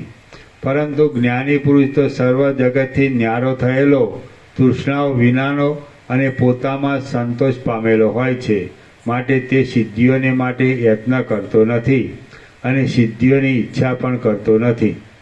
જ્ઞાની પુરુષને આકાશમાં જવાની જરૂર રહેતી નથી, બીજી સિદ્ધિઓની પણ જરૂર હોતી નથી, ભોગોને પણ ઈચ્છતો નથી, નિગ્રહ તથા અનુગ્રહ કરવાની શક્તિ પણ ધરાવતો નથી, માનની ઈચ્છા હોતી નથી, આશા પણ રાખતો નથી, મરણને પણ વશ થતો નથી અને જીવવાની પણ તેને ભાવના હોતી નથી. સર્વદા તૃપ્ત રહેનારો, શાંત મનવાળો, રાગથી તથા વાસનાઓથી રહિત થયેલો અને આકાશની પેઠે નિર્લેપ રહેનારો જ્ઞાની પુરુષ તો સ્વરૂપમાં જ રહે છે. કોઈ સુખ કે દુઃખ અચાનક આવી પડે અથવા જન્મ થાય કે મરણ થાય તો પણ તત્વવેત્તા પુરુષ પોતાની સ્વાભાવિક તૃપ્તિને કદી પણ છોડતો નથી. જેમ નદીઓના પ્રવાહોથી ખેંચાઈ આવેલી ખડ તથા કાષ્ઠ આદિ વસ્તુઓથી સમુદ્ર કાંઈ હર્ષ શોકને પ્રાપ્ત થતો નથી, તેમ પ્રારબ્ધના ક્રમથી આવી પડેલી અનુકૂળ કે પ્રતિકૂળ વસ્તુઓથી જ્ઞાની પુરુષ કાંઈ હર્ષ તથા શોકને પ્રાપ્ત થતો નથી. જ્ઞાની પુરુષ તો અખંડાકાર વૃત્તિરૂપી ચંદનથી આત્માનું પૂજન જ કર્યા કરે છે. તત્વવેત્તા પુરુષને કોઈ ક્રિયા કરવાનું પણ પ્રયોજન હોતું નથી, ક્રિયા ન કરવાનું પણ પ્રયોજન હોતું નથી, અને તે પુરુષને સર્વ પદાર્થોમાં કોઈ પ્રકારે પ્રયોજનની અપેક્ષા હોતી જ નથી. જે પુરુષને આત્મજ્ઞાનનો લેશ પણ ન હોય તે પુરુષ પણ જો સિદ્ધિઓને ઈચ્છે તો સિદ્ધિઓ આપનારા પદાર્થોની ગોઠવણો કરવાથી અનુક્રમે સિદ્ધિઓ મેળવી શકે છે. મણિમંત્ર આદિની આવી યુક્તિ ગોઠવવાથી આવી સિદ્ધિ પ્રાપ્ત થાય છે એવા પ્રકારનો જે નિયમનો ક્રમ છે તે ક્રમ સદાશિવાદી મોટા દેવતાઓથી પણ ફોક કરી શકાતો નથી. જેમ ચંદ્ર શીતળપણાને છોડતો નથી, તેમ મણિ, મંત્ર આદિ તે વસ્તુઓમાં સ્વાભાવિક રીતે રહેલો સિદ્ધિઓ આપવાનો ચમત્કાર કદી પણ પોતાના નિયમને છોડતો નથી. સર્વજ્ઞ હોય, બહુ જાણકાર હોય, વિષ્ણુ હોય કે સદાશિવ હોય, તો પણ તે પદાર્થોના સ્વભાવ સિદ્ધ નિયમને બદલાવી નાખવાની કોઈની પણ તાકાત નથી. હે રામ, આકાશમાં ચાલી શકવું વગેરે જે સિદ્ધિઓ છે તેઓ ઔષધ આદિ દ્રવ્યોના, કાળોના, ક્રિયાઓના તથા મંત્રોના પ્રયોગોની સ્વાભાવિક શક્તિઓ છે.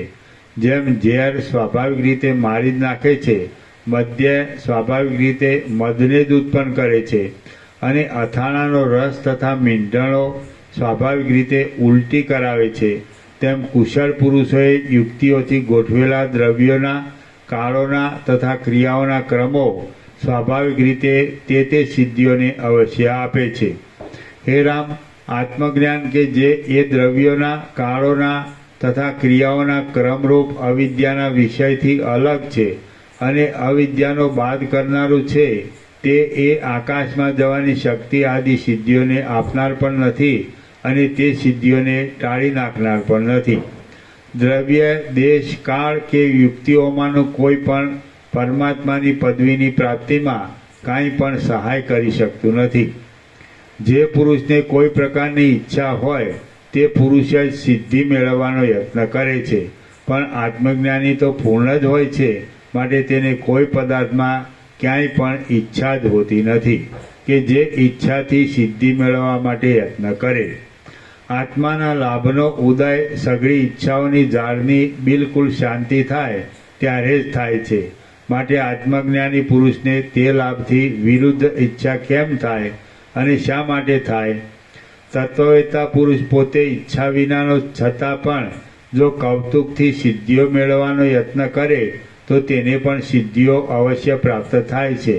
કેમ કે જે પ્રકારની ઈચ્છા ઉત્પન્ન થાય તે પ્રકારને અનુસરતો યત્ન કરવાથી અજ્ઞાનીને અને જ્ઞાનીને પણ સમયસર સિદ્ધિઓ પ્રાપ્ત થાય છે.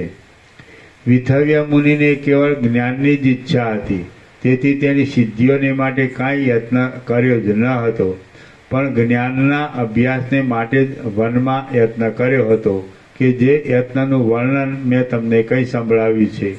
આ પ્રમાણે કાળોની, ક્રિયાઓની, કર્મોની અને દ્રવ્યોની ગોઠવણોના સ્વભાવોથી થનારી સિદ્ધિઓ જો તે ગોઠવણો અનુક્રમથી યોગ્ય રીતે કરવામાં આવે તો ધાર્યા પ્રમાણે અવશ્ય સિદ્ધ થાય છે. જેણે જેણે સિદ્ધિઓ એ નામવાળી ફળોની પંક્તિઓ મેળવી છે તેણે તે ફળોની પંક્તિઓ પોતાના પ્રયત્નરૂપ વૃક્ષમાંથી જ મેળવી છે. હે રામ, નિરંતર તૃપ્ત રહેનારા આત્માનું જ અનુસંધાન કરનારા અને પરમ પ્રેમના સ્થાનરૂપ આત્મસુખને પામેલા મહાત્મા તત્વવેત્તાઓને સિદ્ધિઓ કાંઈ પણ ઉપયોગી લાગતી નથી. રામ બોલ્યા, હે મહારાજ, ગુફામાં રહેલા વિથવ્યના એ શરીરને સિંહ આદિ હિંસક પ્રાણીઓ કેમ ખાઈ ગયા નહીં અને તે શરીર ધરતીના ગર્ભમાં સડી પણ કેમ ગયું નહીં? વનમાં ગયેલા એ વિથવ્ય મુનિ તુરત જ વિદેહ મુક્તિ ન પામ્યા, પણ પાછો એ શરીરથી કેટલોક વિહાર કર્યા પછી વિદેહ મુક્તિને પામ્યા. તેનું કારણ શું? હે મુનિ, મારા મનમાં એ સંશય છે, તેનું યોગ્ય સમાધાન કરો. વશિષ્ઠ બોલ્યા, હે રામ, જે જીવાત્મા વાસનારૂપી મેલા દોરાથી ખૂબ જ વીંટાયેલો હોય તે જીવાત્મા જ આ સંસારમાં સુખ દુઃખોની દશાઓરૂપી બળતરાને ભોગવે છે. જે જીવાત્મા વાસનાઓથી રહિત અને શુદ્ધ ચૈતન્ય માત્ર થયેલ હોય તેનું શરીર જેમ હોય તેમનું તેમ રહે છે. એ શરીરનું છેદન ભેદન કરવામાં કોઈ પણ સમર્થ થતા નથી. હે રામ, યોગીનું શરીર ઘણા વર્ષો વીતી જતાં પણ છેદન ને ભેદન આદિ ક્રિયાઓથી સંબંધ પામતું નથી. એ વિષયમાં એક બીજી પણ વ્યુત્પત્તિ કહું છું, તે સાંભળો. ચિત્ત જ્યારે જ્યારે જે પદાર્થમાં પડે છે ત્યારે ત્યારે તુરંત તે જ પદાર્થમય થઈ જાય છે. એ નિયમ છે. જુઓ કે આપણું ચિત્ત જ્યારે આપણા કોઈ શત્રુને જુએ છે ત્યારે જાણે તે શત્રુના હૃદયમાં રહેલા દ્વેષના પ્રતિબિંબવાળું થયું હોય તેમ દ્વેષરૂપી વિકારને પ્રાપ્ત થાય છે. અને જ્યારે આપણા કોઈ મિત્રને જુએ છે ત્યારે જાણે તે મિત્રના હૃદયમાં રહેલી પ્રીતિના પ્રતિબિંબવાળું થયું હોય તેમ પ્રીતિરૂપી વિકારને પ્રાપ્ત થાય છે. એ વાત આપણે સગડાઓએ અનુભવેલી છે. ઝાડ, પર્વત અને પરદેશી માણસ આપણી ઉપર રાગદ્વેષથી રહિત હોય છે તો એને જોઈને આપણું ચિત્ત પણ રાગદ્વેષથી રહિત જ રહે છે. એ વાત પણ આપણે સગડાઓએ અનુભવેલી છે. ખાવા પીવાના કામમાં આવતા જે જળ પદાર્થો છે તેઓના ગુણ દોષોના પ્રતિબિંબો પણ આપણા ચિત્તમાં પડે છે. જુઓ કે મીઠો પદાર્થ જોવામાં આવતા આપણું મન તેને લેવા માટે ચપળ બને છે. રસ વિનાનો પદાર્થ જોવામાં આવતા આપણું મન તેની ઉપર સ્પૃહા રાખતું નથી અને કડવો પદાર્થ જોવામાં આવતા આપણું મન રસ વિનાનું થઈ જાય છે. આ રીતે જ યોગીનું શરીર કે જે રાગદ્વેષ વિનાના જીવના વિલાસવાળું હોય છે તેના ઉપર જ્યારે હિંસક પ્રાણીઓનું ચિત્ત પડે છે ત્યારે તે ચિત્ત પણ તુરત જ રાગ તથા દ્વેષથી રહિત થઈ જાય છે. માટે હિંસક પ્રાણીઓ યોગીના શરીરને કાંઈ અડચણ કરતા નથી. જેમ એક માણસ પોતાના ગામના વૃક્ષોને છેદે છે પણ માર્ગમાં બીજાનું ગામ જોવામાં આવતા તે ગામના વૃક્ષો વગેરેના છેદન ભેદનનો પ્રવર્તતો નથી, તેમ સિંહ આદિ હિંસક પ્રાણી માર્ગમાં રાગદ્વેષ વિનાનો મુક્ત યોગી જોવામાં આવતા તેના છેદન ભેદનમાં પ્રવર્તતું નથી. એ જ પ્રાણી યોગીના શરીરથી દૂર જઈને પાછું હિંસકપણાને પ્રાપ્ત થાય છે. કેમ કે જેવા જેવા પ્રકારનો પદાર્થ જોવામાં આવે તેવા તેવા પ્રકારનું ચિત્ત થઈ જાય છે. એમાં સંશય જ નથી. હે રામ, નહાર, દીપડા, સિંહ, કીડા અને સર્પ આદિ જે હિંસક પ્રાણીઓ છે તેઓમાં રાગદ્વેષ વિનાના વિથવ્યાના શરીરને જોઈ પોતે પણ રાગદ્વેષથી રહિત થઈ જવાને લીધે ગુફામાં રહેલા વિથવ્યાના શરીરને છેદી નાખ્યું ન હતું. હવે ધરતીના ગર્ભમાં રહ્યા છતાં વિથવ્યનું શરીર કેમ સડી ગયું નહીં? એ તમારા બીજા પ્રશ્નનો ઉત્તર આપું છું, તે સાંભળો. આત્મરૂપ અનુભવ સત્તા સામાન્ય રૂપે કાષ્ઠ, ઢેફા તથા પથરા આદિ સર્વ જળ પદાર્થોમાં પણ રહેલો છે, પણ મૂંગાના તથા બાળકના જ્ઞાનની પેઠે નિર્વિકારપણાથી રહેલો છે. જેમ સૂર્યનું પ્રતિબિંબ સઘળા પદાર્થોમાં પડે છે પણ કેવળ જળ આદિ પદાર્થોમાં ચંચળ, મપાયેલું અને ચકચકિત દેખાય છે, તેમ આત્મારૂપ અનુભવ સર્વ પદાર્થોમાં રહેલો છે પણ કેવળ લિંગ શરીરોમાં ચંચળ, મપાયેલો અને ચકચકિત દેખાય છે. વિથવ્યનું લિંગ શરીર તત્વબોધથી અને સમાધિથી નાશ પામ્યા જેવું થઈ જતા તેના સ્થૂળ શરીરમાં રહેલો આત્મારૂપ અનુભવ પૃથ્વીમાં, જળમાં, વાયુમાં તથા અગ્નિમાં રહેલા આત્મારૂપ અનુભવ જેવો નિર્વિકાર થઈ ગયો હતો. તેથી વિથવ્યનું શરીર પૃથ્વીના તથા જળ આદિના સંયોગથી સડી ગયું ન હતું. હે રામ, આ વિષયમાં એક બીજી પણ ઉત્પત્તિ કહું છું, તે તમે સાંભળો. જે ગતિરૂપ વિકાર છે, હે રામ, આ વિષયમાં એક બીજી પણ વ્યુત્પત્તિ કહું છું, તે તમે સાંભળો. જે ગતિરૂપ વિકાર છે તે નાશનું કારણ છે. એ વિકાર ચિત્તથી થાય છે અથવા વાયુથી થાય છે એમ વ્યવહારમાં પ્રસિદ્ધ છે. પ્રાણવાયુ જે પોતપોતાની ક્રિયાઓ કરે છે તે તેની ગતિ છે. વિથવ્યના શરીરમાં યોગ ધારણાથી પ્રાણવાયુની ગતિ શાંત થઈ જતા તે પ્રાણવાયુઓ પથરા જેવા દ્રઢ થઈ ગયા હતા. તેથી વિથવ્યનું શરીર નષ્ટ થયા વિનાનું જ રહ્યું હતું. જેના હાથ પગ આદિ બહારના તથા પ્રાણ આદિ અંદરના ભાગો સહિત દેહમાં ચિત્તથી થતો તથા વાયુથી થતો ગતિરૂપી વિકાર ન હોય તેના દેહથી વૃદ્ધિ આદિ તથા ક્ષય આદિ વિકારો દૂર જ રહે છે. હે તત્વવેત્તાઓમાં ઉત્તમ રામ, દેહના બહારના તથા અંદરના ભાગોમાં ગતિ શાંત થઈ જાય ત્યારે તે દેહમાં ત્વચા આદિ ધાતુઓ કદી પણ પોતાની પહેલાંની અવસ્થાને ત્યજી દેતી નથી. ચિત્તથી થતું તથા વાયુથી થતું દેહનું ચલન બંધ પડી જતા સ્તબ્ધ થઈ ગયેલું ત્વચા આદિ ધાતુઓ મેરુ પર્વતના જેવી સ્થિરતાને અને દ્રઢતાને પ્રાપ્ત થાય છે. લોકમાં આપણા જોવામાં પણ આવે છે કે પ્રાણાયામ આદિથી ધીર પુરુષોના શરીરોનું ચલન શાંત થઈ જાય છે ત્યારે તેઓના અંગો લાકડાના જેવા દ્રઢ તથા સબના અંગો જેવા સ્થિર થઈ જાય છે.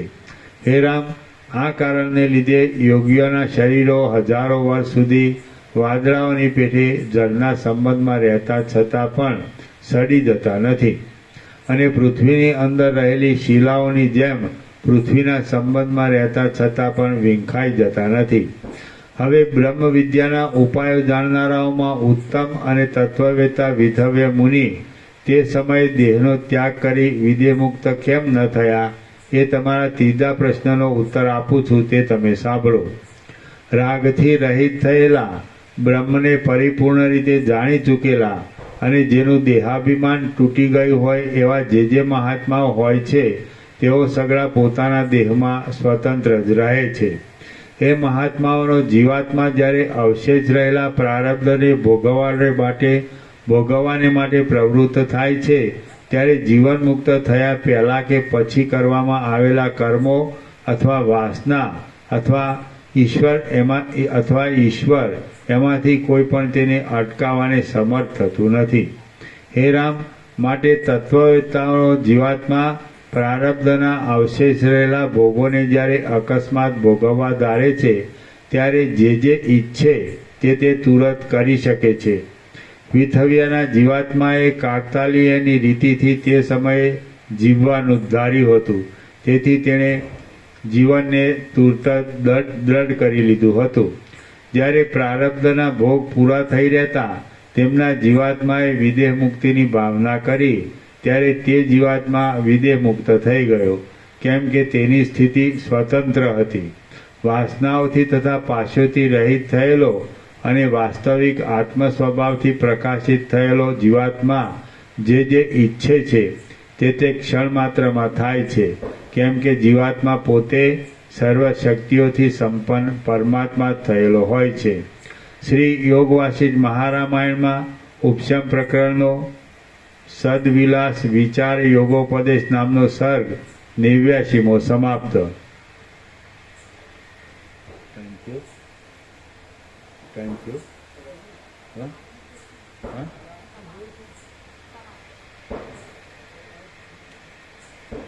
સર્ગ 90મો. સ્વરૂપ અને અરૂપ ચિત્તનાશ. આ 90મા સર્ગમાં સ્વરૂપ અને અરૂપ એવી રીતે ચિત્તનો બે પ્રકારનો નાશ કહેવામાં આવશે.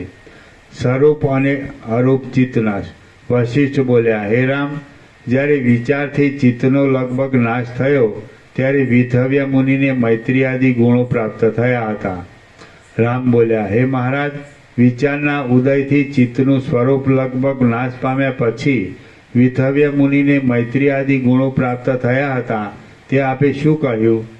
હે વક્તાઓમાં ઉત્તમ, ચિત્ત બ્રહ્મમાં અસ્ત પામ્યા પછી મૈત્રી આદિ ગુણો કોને થાય છે અને તેઓ શામાં સ્ફુરે છે એ મને કહો.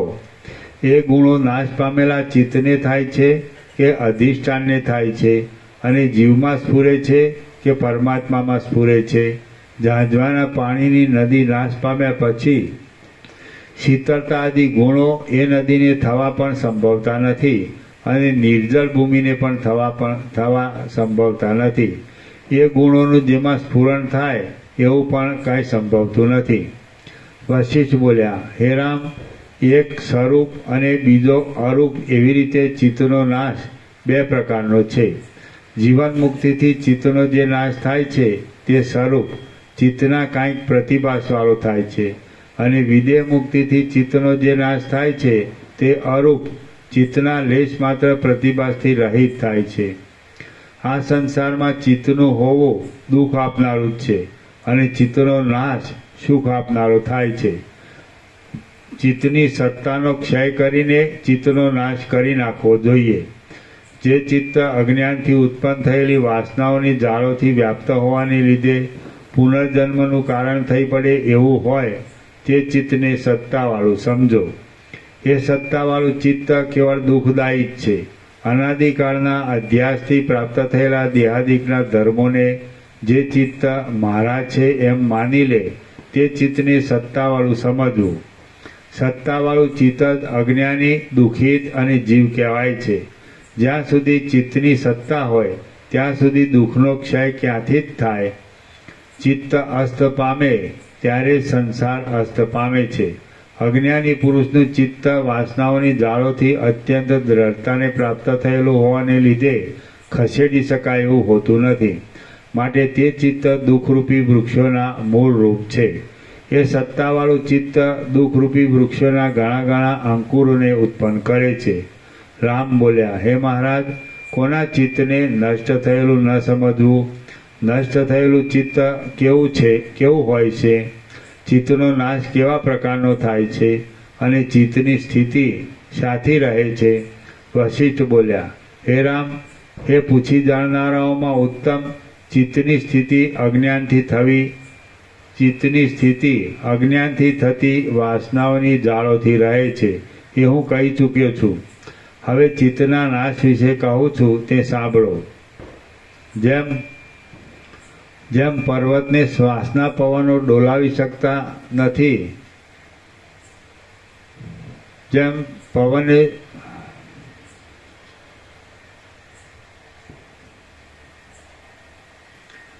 પર્વતને શ્વાસના પવનો ડોલાવી શકતા નથી, તેમ જે ધીર પુરુષને સુખ દુઃખોની દશાઓ આત્માના અનુસંધાનમાંથી દૂર કરી શકે નહીં તેના ચિત્તને નષ્ટ થઈ ગયેલું સમજવું.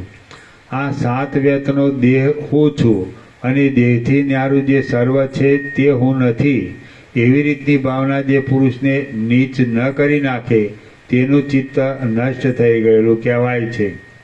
આપદા, કંગાળપણું, ઉત્સાહ, મદ, માંદાપણું અને મહોત્સવ જેના મુખના વર્ણને દબાવી શકે નહીં તેના ચિત્તને નષ્ટ થયેલું સમજવું.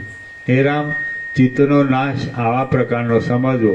આવી સ્થિતિ પ્રાપ્ત થાય ત્યારે ચિત્ત નષ્ટ થયેલું કહેવાય છે. જીવન મુક્ત પુરુષને ચિત્તના નાશની દશા આવા પ્રકારની હોય છે. દ્રશ્ય પદાર્થોને ભ્રાંતિથી સાચા સમજીને તેનું મનન કરવામાં આવે છે એ જ મૂઢતા છે એમ સમજો.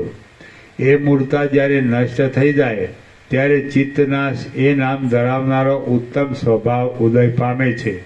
હે રામ, આવા પ્રકારનો ચિત્તનાશ કે જે જીવનમુક્ત પુરુષોના સ્વભાવ રૂપે હોય છે તેને જ કેટલાયક પુરુષો સ્વરૂપ ચિત્તનાશ એવું નામ આપે છે. આવા સ્વભાવવાળું જીવનમુક્તનું ચિત્ત મૈત્રી આદિ ગુણોથી યુક્ત થાય છે, ઉત્તમ વાસનાવાળું થાય છે અને પુનર્જન્મના સંબંધથી રહિત થાય છે. જેથી પુનર્જન્મ ન થાય એવી ઉત્તમ વાસનાવાળું જીવનમુક્તનું ચિત્ત સત્વ એ નામથી કહેવામાં આવે છે. યથાર્થ બ્રહ્મજ્ઞાનની પ્રાપ્તિને લીધે દેહાભિમાનના અભિમાનથી રહિત થયેલું ચિત્ત વ્યવહારમાં આભાસ જેવું અનુભવમાં આવે એ ચિત્તનો સ્વરૂપ નાશ થયો કહેવાય છે અને તે જીવન મુક્તને હોય છે.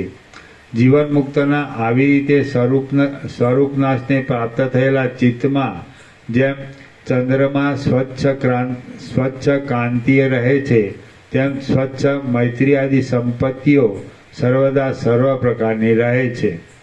જેમ વસંતમાં મંજરીઓ દીપી નીકળે છે તેમ જીવન મુક્તના સત્વ એ નામથી ધરાવનારા ચિત્તરૂપી હિમાલયમાં મૈત્રી આદિ ગુણોની સંપત્તિઓ દીપી નીકળે છે. હે રામ, મેં જે ચિત્તનો અરૂપનાશ કહ્યો એ તો વિદેહ મુક્તિને જ થાય છે, કારણ કે વિદેહ મુક્તિનું ચિત્ત અત્યંત નષ્ટ થવાથી આભાસ રૂપે પણ રહેતું નથી. જીવન મુક્તિના સમયમાં મૈત્રી આદિ સઘળા ઉત્તમ ગુણોથી મુક્ત રહેનારું ચિત્ત જ્યારે અત્યંત પવિત્ર પદરૂપ નિર્મળ વિદેહ મુક્તિને પ્રાપ્ત થાય ત્યારે અત્યંત નષ્ટ થઈ જાય છે. વિદેહ મુક્તિમાં જે અરૂપ નામનો ચિત્તનો નાશ થાય છે તેમાં ચિત્તનો લેશ માત્ર ભાગ પણ અવશેષ રહેતો નથી. વિદેહ મુક્તિમાં ગુણો પણ રહેતા નથી, દુર્ગુણો પણ રહેતા નથી, લક્ષ્મી પણ રહેતી નથી, ગરીબાઈ પણ રહેતી નથી, ચપળતા પણ રહેતી નથી, ઉદય પણ રહેતો નથી, હસ્ત પણ રહેતો નથી, હર્ષ પણ રહેતો નથી ને ક્રોધ પણ રહેતો નથી. તેમાં અંધારું રહેતું નથી, અજવાળું રહેતું નથી, સાયંકાળ રહેતો નથી, દિવસ રહેતો નથી, રાત્રિ રહેતી નથી, દિશાઓ રહેતી નથી, આકાશ રહેતું નથી, પાતાળ રહેતું નથી અને અનર્થો રહેતા નથી. વળી વાસના રહેતી નથી, રચના રહેતી નથી, તૃષ્ણા રહેતી નથી, વૈરાગ્ય રહેતો નથી, આસક્તિ રહેતી નથી, પ્રિય પણ રહેતું નથી અને અપ્રિય પણ રહેતું નથી. એ વિદેહ મુક્તિરૂપ પદ કોઈ પણ કર્માદિથી પ્રાપ્ત થતું નથી. એ પદ જીવન મુક્ત લોકોને પ્રારબ્ધના ક્ષયને અંતે જ પ્રાપ્ત થાય છે.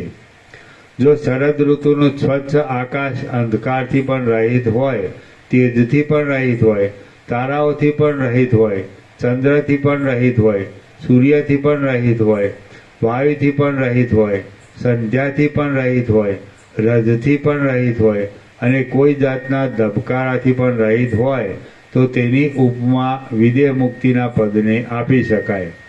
જેમ પવનોનું મોટું સ્થાન આકાશ છે, તેમ સંસારના આડંબરના તથા બુદ્ધિના પારને પામેલા તત્વવેત્તાઓનું એ વિદેહ મુક્તિ નામનું પદ મોટું સ્થાન છે.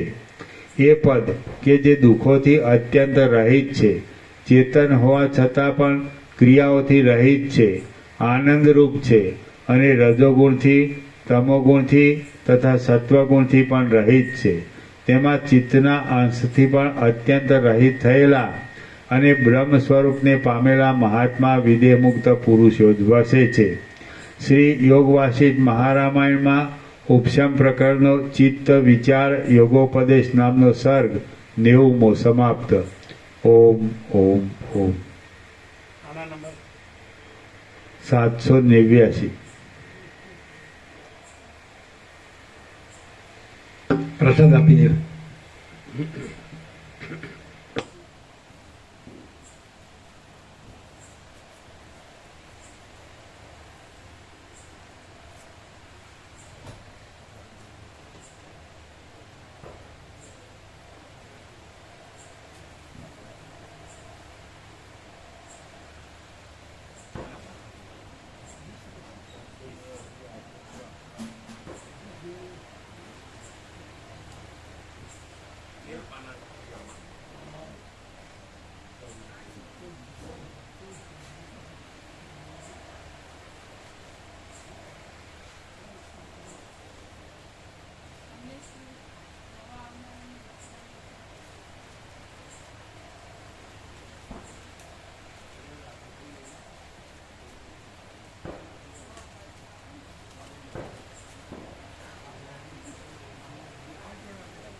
એ નવા આવ્યા હોય ને પત્રિકા અને નિત્ય દર્શન ને બધું આપો.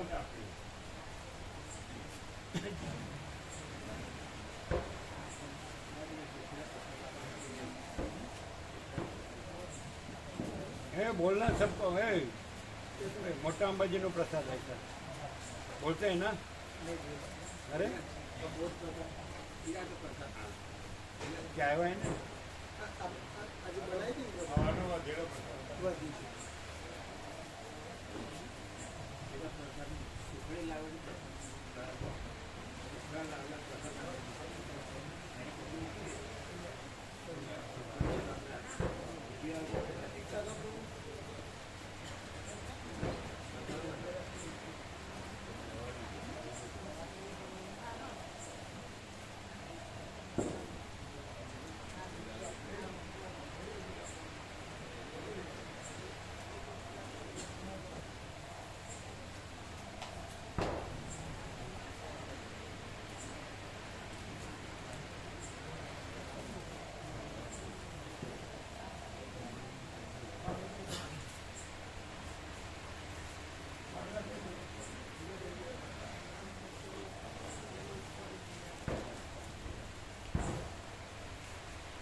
તમારે જવાનું 8 જવાનું ક્યાં આગળ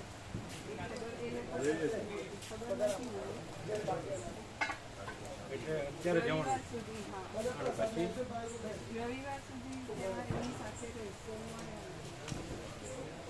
બહાર ક્યાં જવાનું કોને કોને નૈના છે યોગેશનું ફેમિલી છે દેવરાજાનું છે અને કોણ યોગેશનું ફેમિલી છે આપણે યોગેશ એની વાઈફ એમના બે દેવરાજ નૈના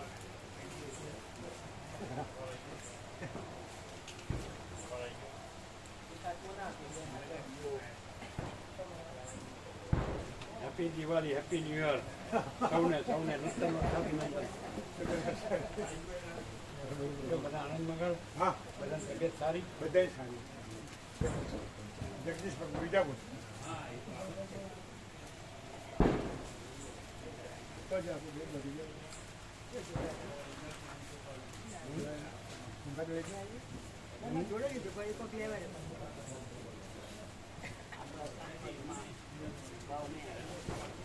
અત્યારે કોની યાર નીકળવાનું અમે કોઈની સાથે નહીં પણ એક બે રિક્ષાવાળાઓના ફોન છે અમે કરીને એ રખિયાલ કે દેગામ સુધી મૂકી જાય પછી અમે બરાબર ત્યાંથી બાજુ હા ત્યાંથી બસમાં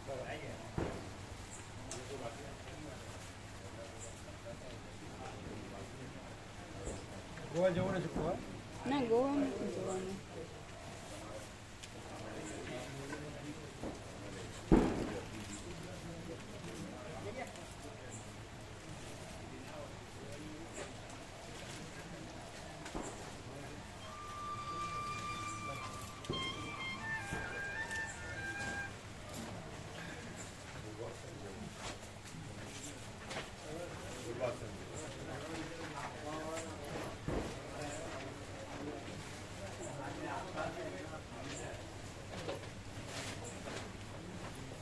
નોંધૈયાનો પ્રસાદ લાવ્યા છે સેવ અને માવો અત્યારે ભોજન માવો હા તમારે જમવાનું નથી અમે ત્યાં ઘરે જઈને જમીશું ઘરે જઈને જમીશું નૈના માતાજી બનાવે એ અલગ તમે બધાને પીરસનારા છે ને બધા હા સુન હા છે ચિરાગ ચિરાગ પણ બધા હતા અને બધું બનાવ્યું છે ફૂલ હા બધા આ બધા બધાય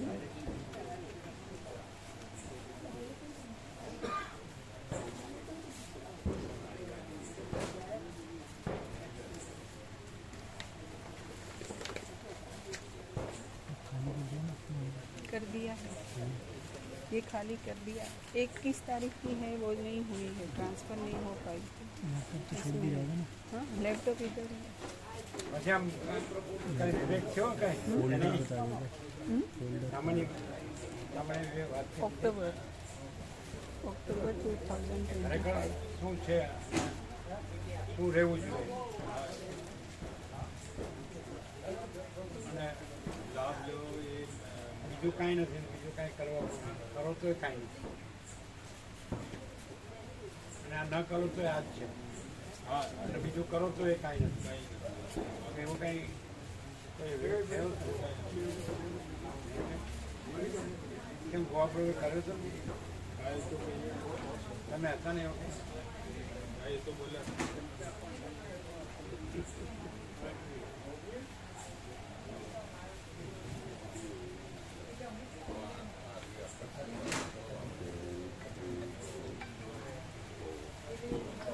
જે એવું લાગે ખરું નહીં કે આનાથી પણ થોડું મને આ કંઈ કે હજી આમ આપણે સેટ થતું નથી એમ કે કંઈ આપણે જે માગે છે એ ફ્રી રહેવાય એટલે આનંદ કે સુખ કે જે કંઈ ના પ્રભુ એવું નથી થતું આમાં થોડું પેલું આપણે થોડું ફ્રી થવાય આપણે એમાં થોડું પ્રવૃત્તિમાં રહેવાય એમ કરવું પડે બધું ના એમાંનું કંઈ થોડું ફ્રી રહેવાય કાંઈ કરવું ન પડે ના એવું નહીં કરવું એમ નહીં એવું હા એ ખરા કંઈક ચેન્જ એમ કે સમથિંગ ના તો પછી પેલા બધા કહેતા ને સ્વેચ્છા અને પરેચ્છા અને ના અનિચ્છા સ્વેચ્છા પરેચ્છાની વાત નથી પ્રક્રિયા આવે ને પ્રક્રિયા એવું નથી એ હમણાં એક સિઝન પૂરી કરીને આવ્યો, પછી હવે આઈપીએલમાં જશે તો 6-8 મહિને આવશે. અને નૈનાએ હમણાં આવી હતી ત્યારે એમ કહેતી હતી કે આપણે એને ફરીથી એકવાર પહેલામાં શોર્ટ લિસ્ટ કરાવીએ એમ.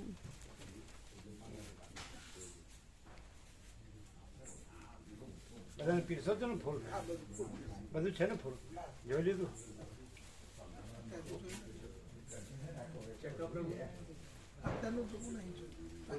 જોયું નથી ને? બનાવનારમાં તમે એકલા જ હતા? કોઈ નહોતું? હતા ને સાથે.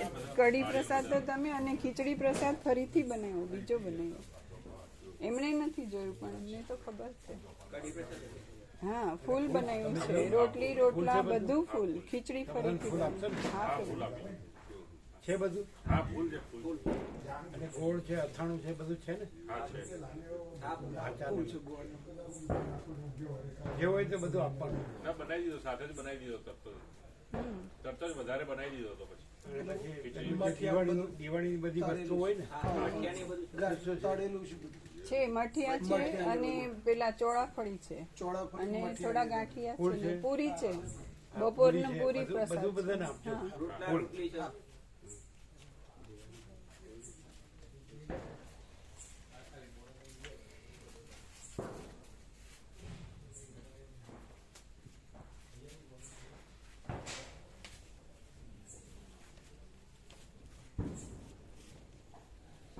તમે એમ કહી શકો કે આ બધું અમને સમજાય એવું નથી. ના પ્રભુ, આ તો બીજું શું? એવું બિલકુલ નહીં. કેવી રીતે સમજાય? જે દરેકને થાય છે એ અમને સમજાય એવું છે ના? જો નાખે છે ચોખ્ખી ધસીને ये तो प्रभु बोलो कि जानता है फिर भी नहीं जानता है, हमने हमारी रीते लागे थे, अब तुम तुम्हारी रीते लागे. અમે તો છીએ જ નહીં. લાગવાનો સવાલ જ નથી. ભાઈ પ્રકાશથી હું છું પૂછે. તમે એમ કે છો અમે, એટલે તમે અહીંયા તમે એવો આરોપ કરો છો. પણ તમે આરોપથી છો એ છો જ નહીં. અને એ આરોપ નથી, એ આરોપ અહીંયા આરોપ કરો છો એ પણ છે જ નહીં. અને અમે એટલે હું પરમ પિતાકાશ પરમ જ્યોતિ અખંડ જ્યોતિ. એટલે તમે ગમે એટલા જન્મો અહીંયા આવો ને તો એ ખબર નહીં પડે. કારણ કે અમે તમે કર્યા કરશો, જે નથી એ કર્યા કરશો, એટલે છો એ તમે રહેવાના જ નથી. અને પછી તમે નથી એવો આરોપ અમે પણ નથી એવો અમારા પર આરોપ કરો છો. કે જ્યારે તમે અમને અમારી રીતે, તમે તમારી રીતે, એ તમે જે નથી ત્યાંથી અમે જે નથી એવો આરોપ તમે કરો છો. એટલે આ બધી સમજવામાં જ નહીં આવે. પણ તમે ને અમે નથી અને હું પરમ આકાશ પરમ જ્યોતિ અખંડ જ્યોતિ છું. તમને સમજાવવાનું છે. શું કહે? ક્લિયર થાય? ક્લિયર. તમને થાય? થાય બસ તમને થાય? તમને નથી થતું એ અમને દેખાય. પણ તમને ચાલો તમારે એવું તો કબૂલ કરવું જ પડે ને કે તમને થાય છે, અમને નથી થતું, ને અમને થાય છે, તમને નથી થતું. અમે રહ્યા છીએ, અમે અરુણ પ્રભુને કહીએ જ છીએ. અમે રહ્યા છીએ, તમે નથી રહ્યા, તમે રહ્યા છો, અમે નથી રહ્યા, અમે કર્યું છે, તમે નથી કર્યું, તમે કર્યું છે, અમે નથી કર્યું. તો ભાઈ જે કંઈ અમે કાંઈ નથી અને પછી અમે જે છીએ તે છીએ. તો તમને જે છે કે અમે કંઈક છીએ તો એ કંઈક છે. પણ અમારામાં આ જે તમે આ જુઓ છો અને જેને આ બધું કહો છો તો આ અમે કાંઈ નથી, એ અમે કાંઈ નથી. અને પછી હું પરમ પિતાકાશ પરમ જ્યોતિ અખંડ જ્યોતિ છું. એમાં બીજું કાંઈ નથી, બીજું કાંઈ થતું નથી. તો ક્લિયર 100% સત્તરાણી નિસંશય. તો તમે કંઈક છો અને ત્યાંથી જે અમે નથી એવો આરોપ અહીંયા કરીને પછી બધું કહો છો તો એ કંઈક હોવું જોઈએ ને. સમજાય? તો શું એવું કંઈક છે? આજે બોલ્યા કે અમે અમારી રીતે તમે તમારી રીતે, એવું કંઈ અહીંયા છે? અને એ પણ કંઈ છે? કોઈ નહીં, કુછ નહીં. અને હું પરમ આકાશ પરમ જ્યોતિ અખંડ જ્યોતિ. ક્લિયર છે ને? તો પછી એ વોટ ઇઝ ધેટ? હશે કંઈક, હશે હોવું જોઈએ પણ અમને ખબર નથી. કારણ કે હું પરમ આકાશ પરમ જ્યોતિ અખંડ જ્યોતિ છું, એમાં હું બીજું સંભવી શકું?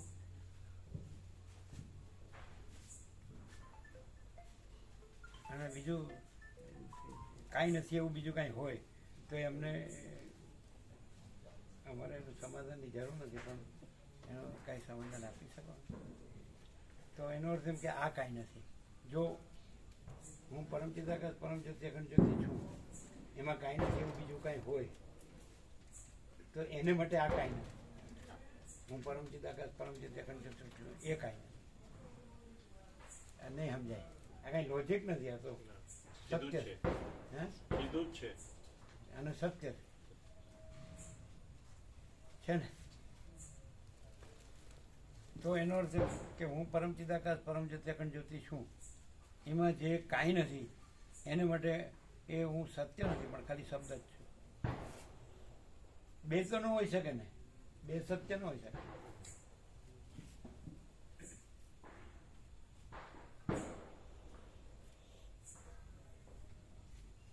ખાલી કોમન સેન્સથી આપણે વિચાર કરીએ ને, આપણે એમ કે આપણે એવો ભ્રમ છે કે હું આ છું, તો આ ભ્રમ પણ હું બીજો જે ભ્રમ જોઉં છું આ ભ્રમથી, તો એ ભ્રમ પણ હું નથી, તો આ ભ્રમ તો હું હોઈ જ ક્યાંથી શકું?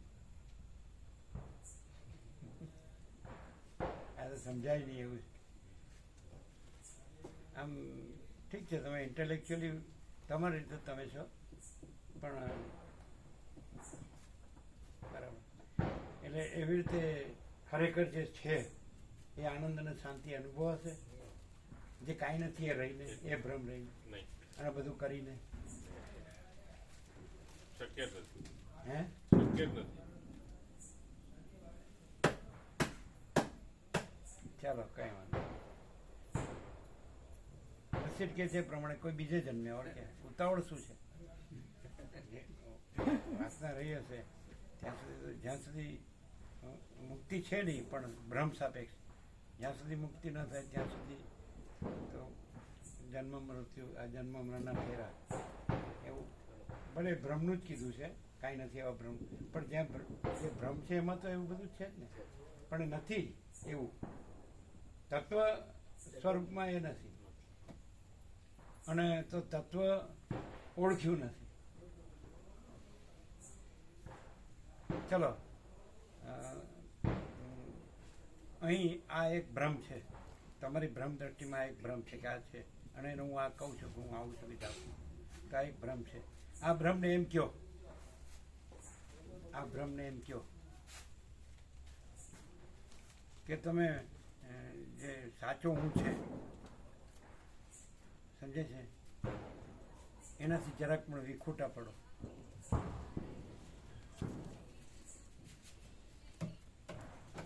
જે તમને તમારા ખોટા હુંથી આ ખોટો હું દેખાય છે, એ ખોટા હુંને પણ તમે એમ કહો કે તમે તમારા સાચા હુંથી જરાક પણ વિખૂટા પડો, અલગ થાવ, તો તમે જે માગો એ આપી દઈએ.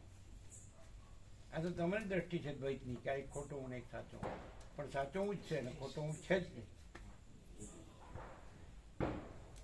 તો આ જે સાચો હું છે એમાં બીજું નથી ને બીજું થતું નથી, તો એને કયો ખોટો હું બીજું કહે છે કે હું આમ છું ને મારે આમ છે ને, તો એ કંઈક હોવું જોઈએ. તો આ કાંઈ નથી, તો ખોટું હું કંઈક છે, તો એને માટે સાચું હું કાંઈ નથી, પણ સાચું હું છે એ તો છે જ, પછી ખોટું તો કંઈ છે જ નહીં. ન સમજાયું છે કે ચોખ્ખું છે? હે ચોખ્ખું જ એકદમ. કાંઈ વાંધો નહીં, કોઈ બીજે જન્મે, કાંઈ ઉતાવળ થોડી છે, ગમે તે જન્મે, એક બે અને કંઈક તમે થોડું ઘણું સાંભળ્યું છે, વસીટને સાંભળ્યા છે, પ્રકાશથી નહીં સાંભળ્યા હોય, વસીટને સાંભળ્યા છે, શબ્દ બુદ્ધિથી તો સાંભળે, નહીં તો જો વસીટ પ્રકાશ રહ્યો છે એવું રહ્યું હોય તો વિકલ્પ આવે.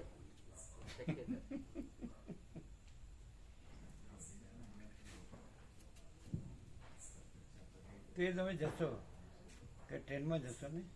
ખબર નથી અમને શું કર્યું છે એ લોકોએ નક્કી, પણ નૈના માતાજીએ કીધું હતું કે દેવરાજ આવશે ત્યારે આપણે એમની સાથે આટલી વાત કરીશું. એ તો ના પાડી, અને- બસમાં તો જવાનું ના પાડી એટલે હા, પણ એટલે વિદિતની સાથે મારે વાત થઈ, હજી નૈના કે દેવરાજ સાથે નથી થઈ. આપણે અહીંયા ગઈએ ને તો કે બસમાં મને કોઈ દિવસ અનુકૂળતા આવી નથી. બરાબર ને? બસની અંદર. આ ટ્રેનમાં ફાવે ને? મને નથી ખબર એ લોકોએ શું કરેલો છે પ્રોગ્રામ. અમને ન ખબર હોય ત્યાં અમને લઈ જાવ તો તમે ખરા.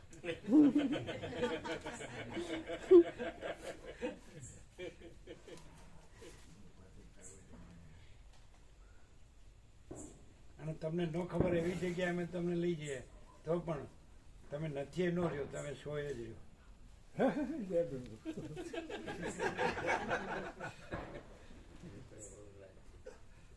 શું છે તમે? तो फिर देरी किस बात की है?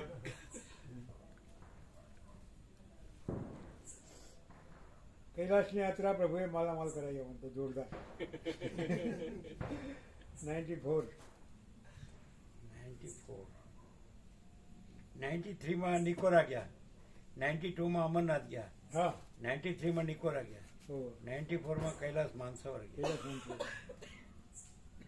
96 માં પશુપતિનાથ ગયા, હા પછી બધું 98 માં જગન્નાથ ગયા. પૂર્વ પશ્ચિમ હા દક્ષિણ યાત્રા. તમે આવ્યો તો પૂર્વ દક્ષિણ હા પૂર્વ દક્ષિણ ભારત. 98 માં પૂર્વમાં ગયા એટલે જગન્નાથ. અને પછી અહીંયા તો અહીંથી તો સૌરાષ્ટ્ર, નર્મદા પરિક્રમા, અને પછી બધું ચિત્રકૂટ, પ્રયાગ, કાશી વિશ્વનાથ, અયોધ્યા, પેલા સાવરિયા શેઠ ને સાવરે છે. સાવરિયા છે. સાવરિયા શેઠ. એ તો ખરું. હા.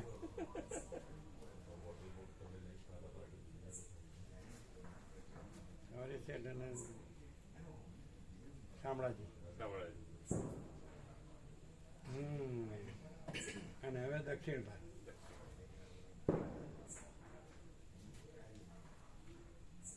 અચ્છા અચ્છા.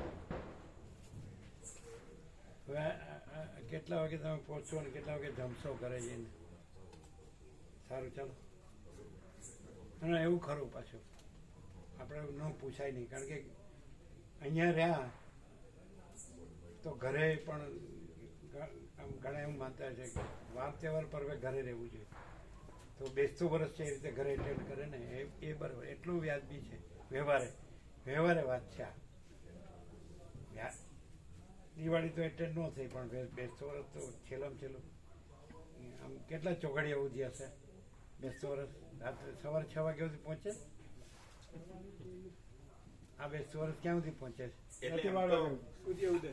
અત્યારે પતી ગયું. 12 ગઈકાલે વાગે સાંજનું પતી ગયું. બેસતું વર્ષ, ગઈકાલે સાંજે અમાસ પતિને પડવો ચાલુ થઈ ગયેલો, એટલે આજે હમણાં એ છે. પછી તોય પાછું સાંજે પતી. ભાઈબીજ નો લાભ મળે. એટલે ભાઈબીજ રાતે હા, ભાઈબીજનો ચાલુ લાભ થઈ મળે. ગઈ. ભાઈબીજ ચાલુ થઈ ગઈ કાલે સાંજ સુધી. ભાઈબીજ નો લાભ મળે. બેસતું વર્ષ તો માન્ય રહે. એટલે આમ માની લો કે વાંધો નહીં, થોડો એનો થોડો ભાસ રહે. પતી ગયું. કેટલા વાગે પતી ગયું?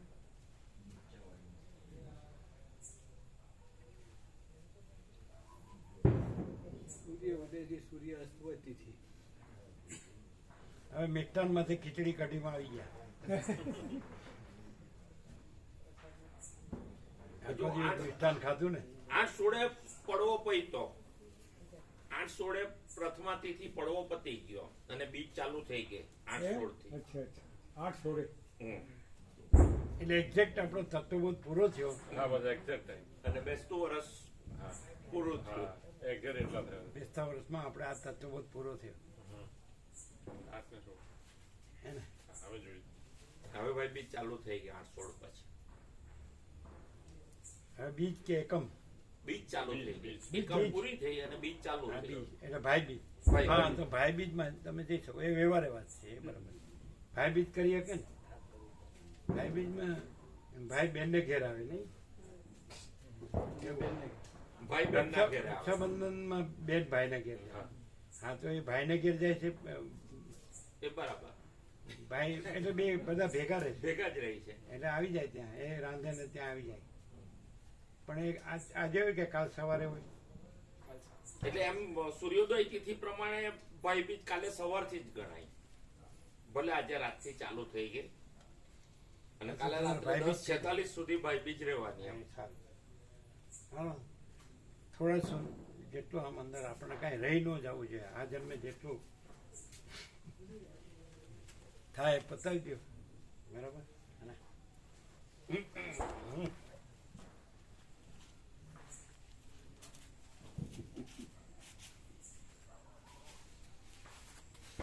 તમારે કેટલા ભાવો છે? કેટલા બધા ભાવો છે? અમારે એકે ભાવ નથી. આ ભાવ વિહોણા ભાવાતીતમ ભાવ વિહોણા ન શબ્દો બધા આવડે.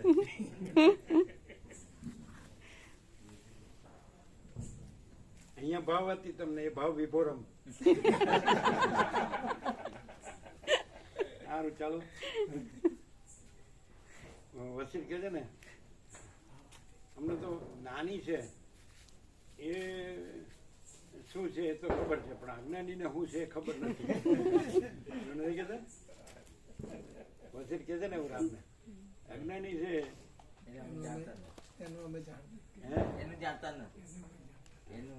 નથી જાણતા. અજ્ઞાન છીએ. અજ્ઞાનીની બાબતમાં અમે પૂરેપૂરા અજ્ઞાન. ચાલો બધાને પીરસજો બરાબર. ફૂલ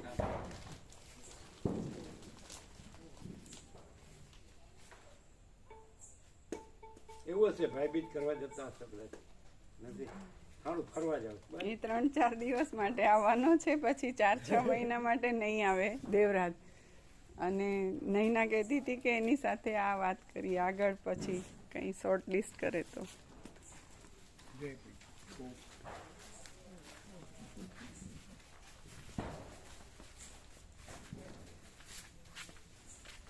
આ બધું લઈ લેજો. કઈ રાખવાનું નહીં. આ પણ